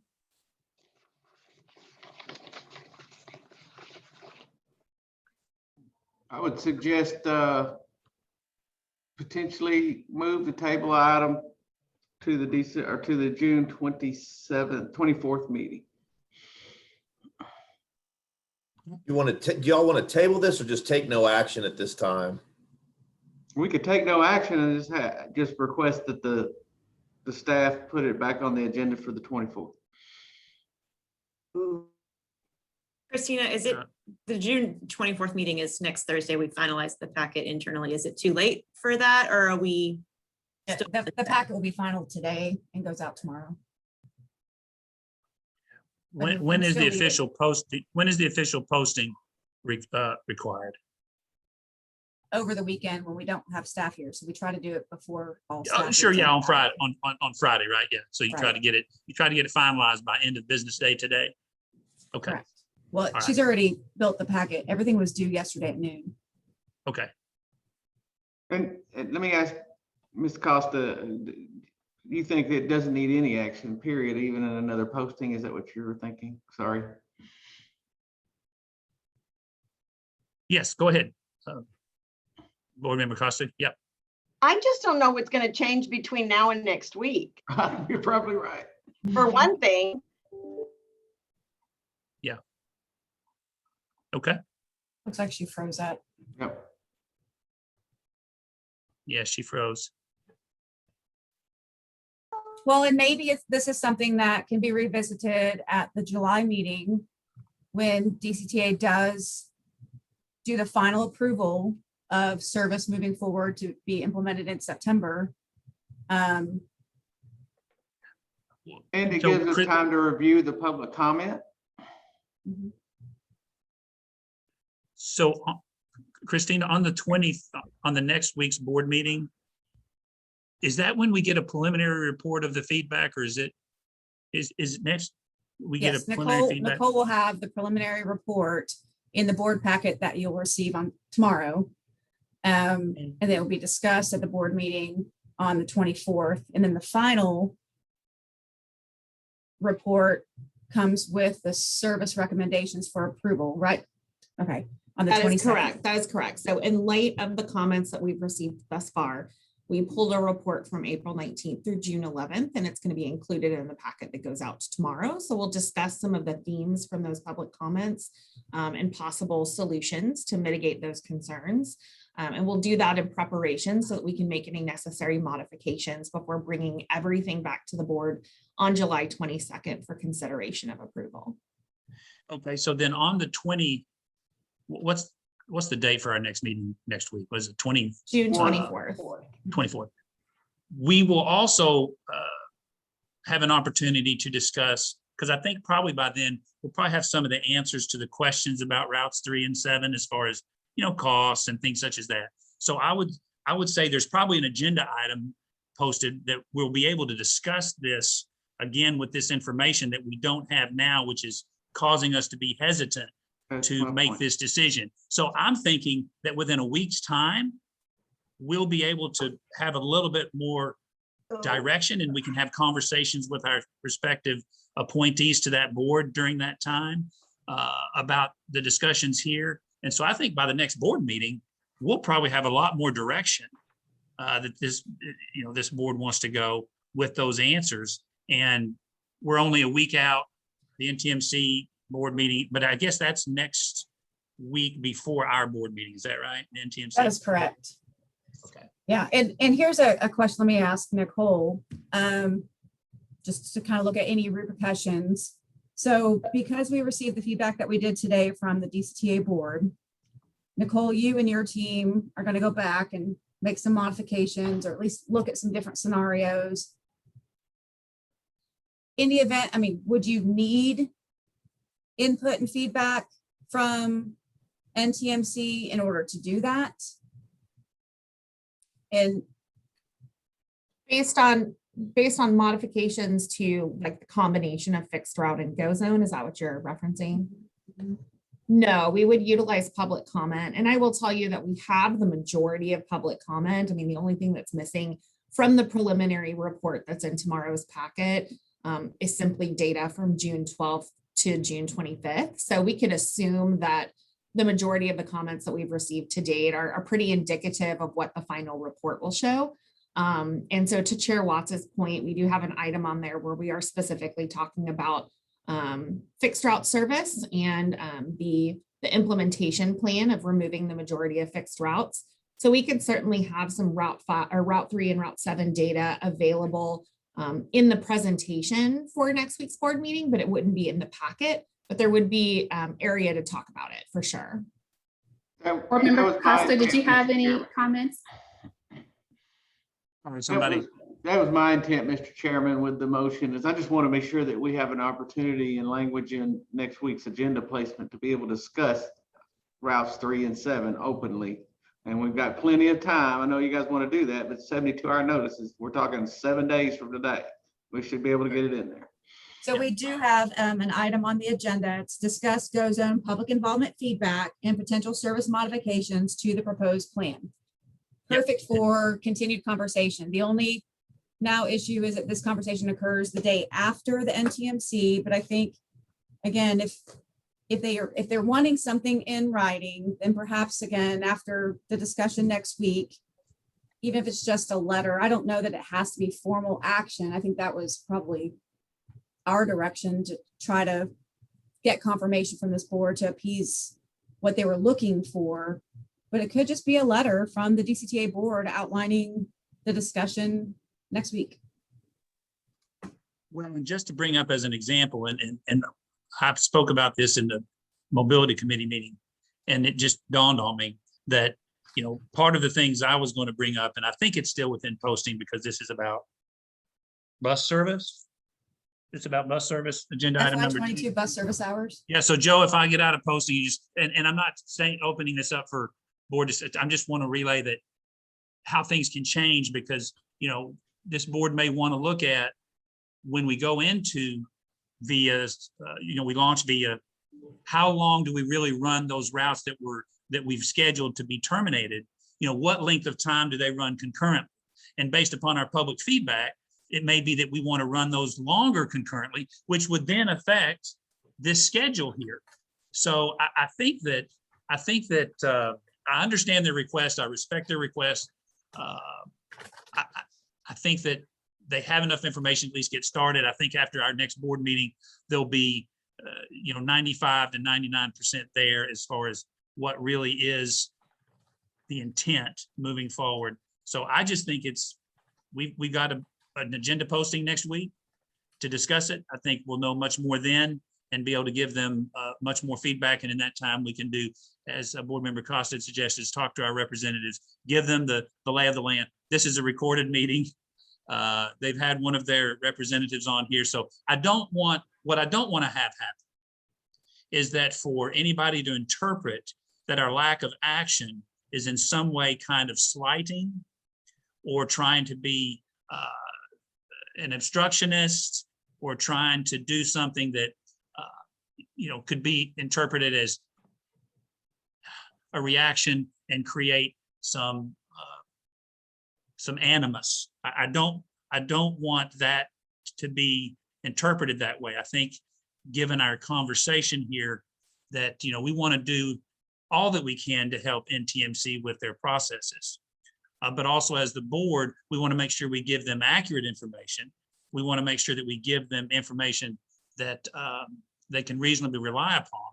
And I believe that's what we've done to date. So, I mean, that's what they were asking for, is to date back a couple of weeks ago, wherever that presentation was. Well, that's already out of date. That's already, you know, so, but I just don't want there to be some interpretation that we're not cognizant and sensitive to their needs. But yet we want to make sure that we don't just meet them in a way to appease or to say, hey, okay, we'll try to give you this when we're still grappling with it ourselves. So it just seems out of order. And, but I think that's a good idea to talk to our representatives, to communicate that. And then if there is some concern, they'll have an opportunity to express it, and then we can address it. So I think what I'm hearing is there's, Mr. Gonzalez, do you withdraw your motion to table? Yes. Okay. So I'm going to make one more call. Chair would entertain action on this agenda item. Seeing none, there will be no action taken on this agenda item at this time. And we've already discussed about what can be discussed at the next board meeting regarding this agenda item. I believe that brings us to the end of our open session. I did not hear any requests to go into executive session for legal advice on any of these agenda items. Am I correct in that? Okay, all right. Well, then, having said that, we have no more agenda items for this board meeting. I cannot remember between this board and the others. Does this require a motion to adjourn? No, you can just adjourn. Okay, so I'll get it in my head. From this day forward, I don't have to ask for a motion to adjourn. You do not. Okay, thank you very much. All right, then any other questions? All right, then we will stand adjourned at 2:04 PM on June the 17th, 2021. Thank you all. Thank you. 2:04 PM. Thank 2:04 you. PM. Thank you. Yes, did I say AM? No, 2:04 PM. Oh, Thank you. You Thank bet. you.